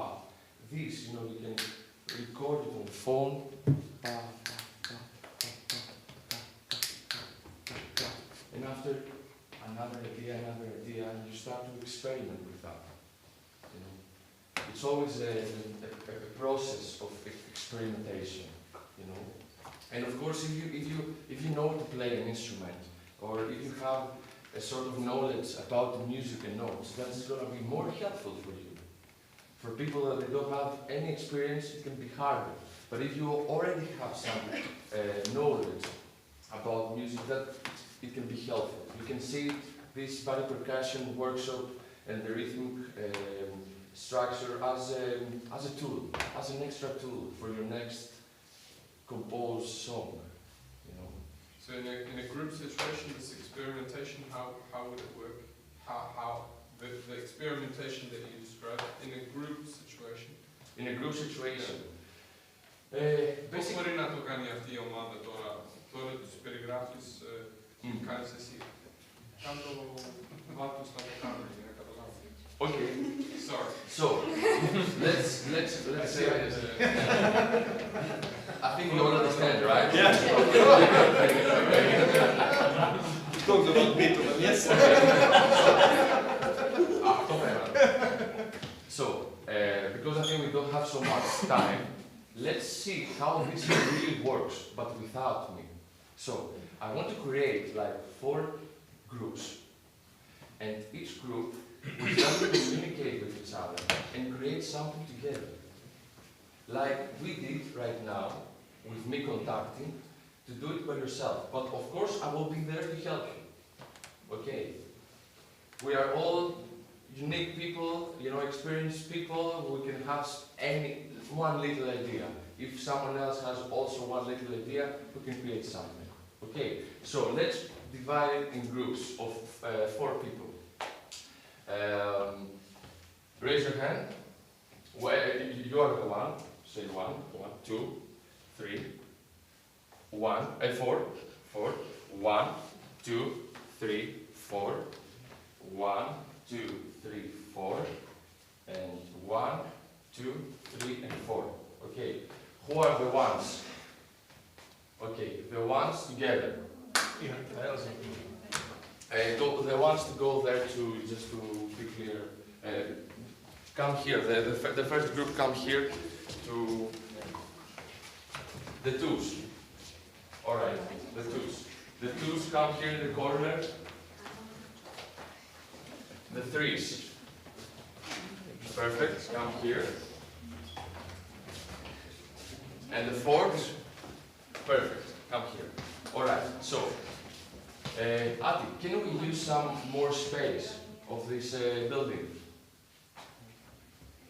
I think we could go Perfect. out. Okay. So, one group find a place here in the building. Don't go outside.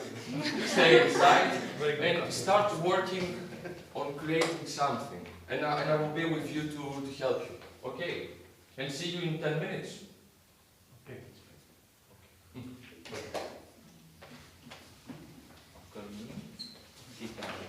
Okay. All right. Come. In 10 minutes? I think 5 minutes. In 5 minutes. 5.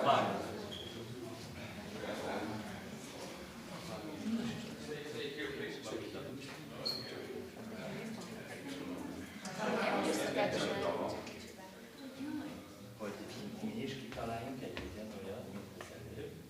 Én úgy értettem, hogy Én is úgy értettem, hogy ja, azt viszont meg kéne kérdezni, mert én mindenki kitalálja. Vagy ezt tudok tenni? Kérdezzék meg azt, hogy olyan mit kell csinálni. Nekem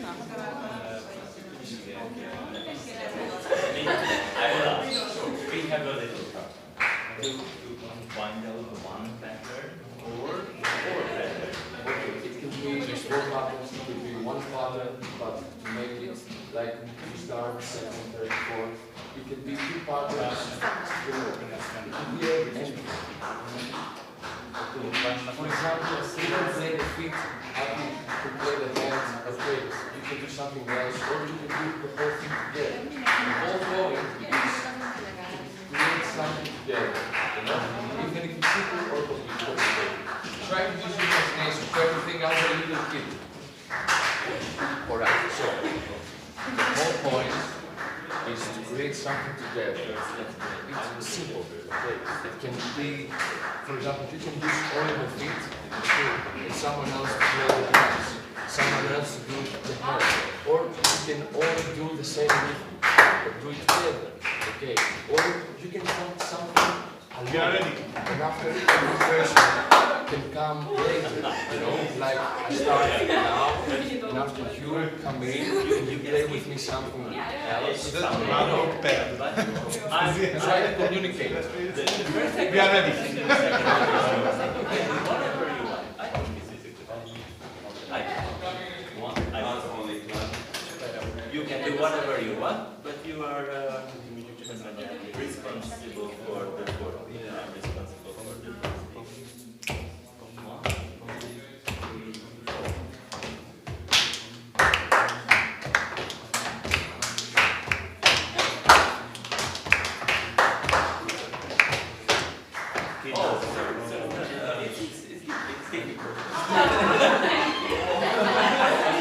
Let's practice it.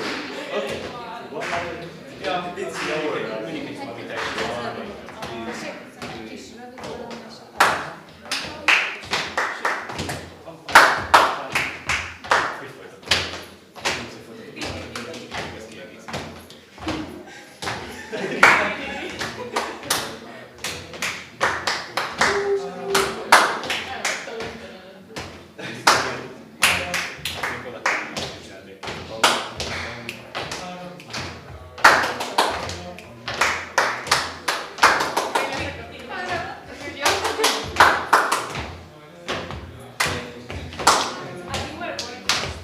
Yeah, okay. Yeah, no, it's fading out. Okay, but I think this is let's take it. One, and to keep the tempo. 1, 2, 3, 4, 1.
Are you okay? Almost.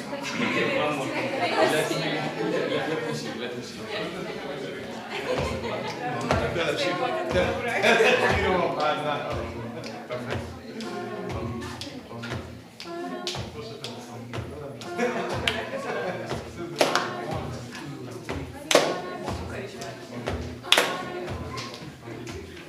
You can do the same.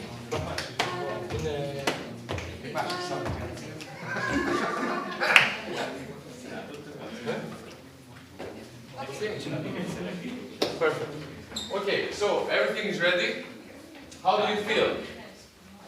How do you feel? Do you feel cool? Huh? Excited? Okay.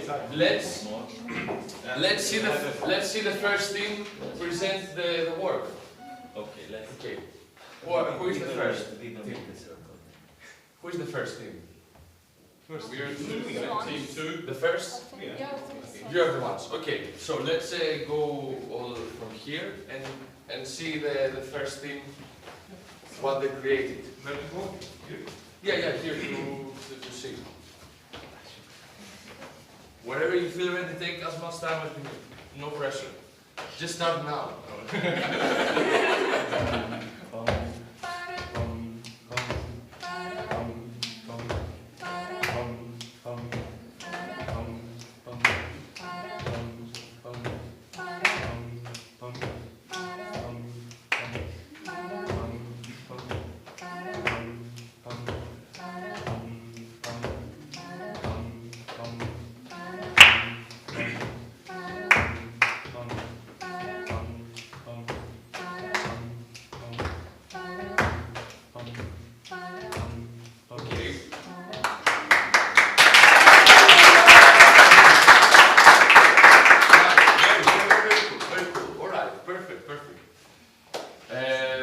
The second team. Okay, let's let's come from here.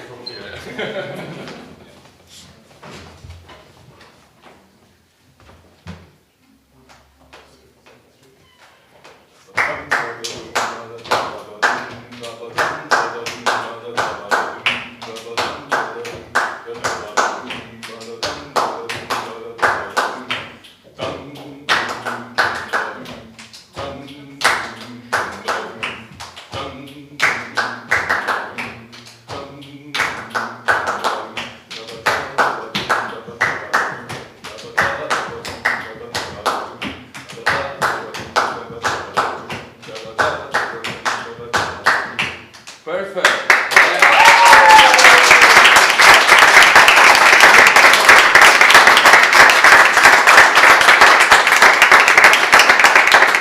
Alright, the third? Yeah. Perfect. I'd like to tell you that we had another idea. Alright. I'm responsible for the first three. She's responsible for the second, third, and fourth. Perfect. That's Okay. the spirit. Just, okay. I will count. Slow. We always speed it up. 1, 2, 3, 4.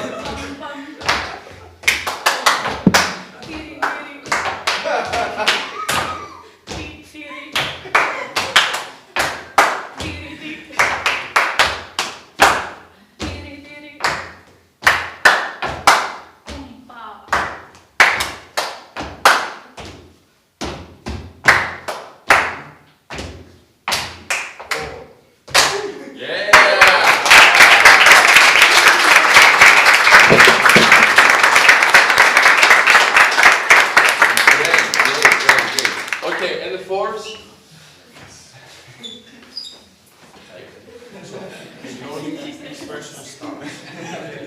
We'll continue. Okay. Let's go.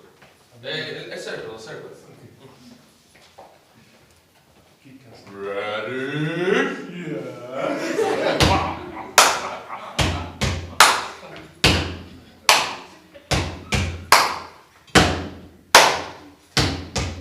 Papa.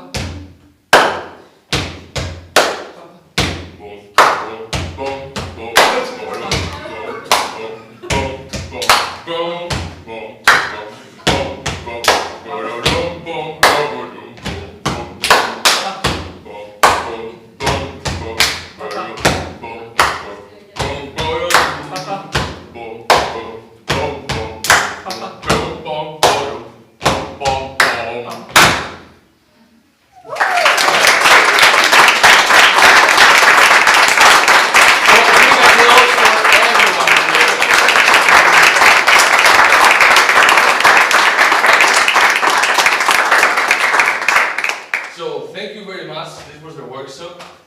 I hope you enjoyed. I hope you worked up. I hope you got some inspiration and ideas to work on the future, on your music, on, you know. And yeah, don't forget, everything's about interaction.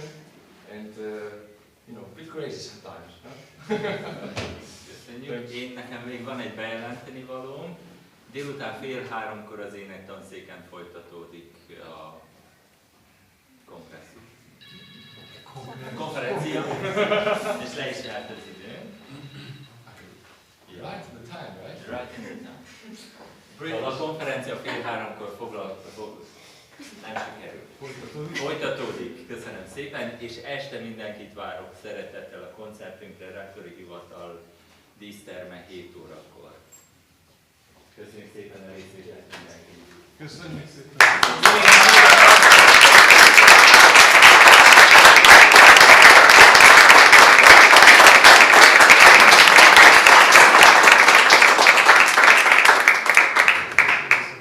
Segítsenek ezeket visszarendezni. Really?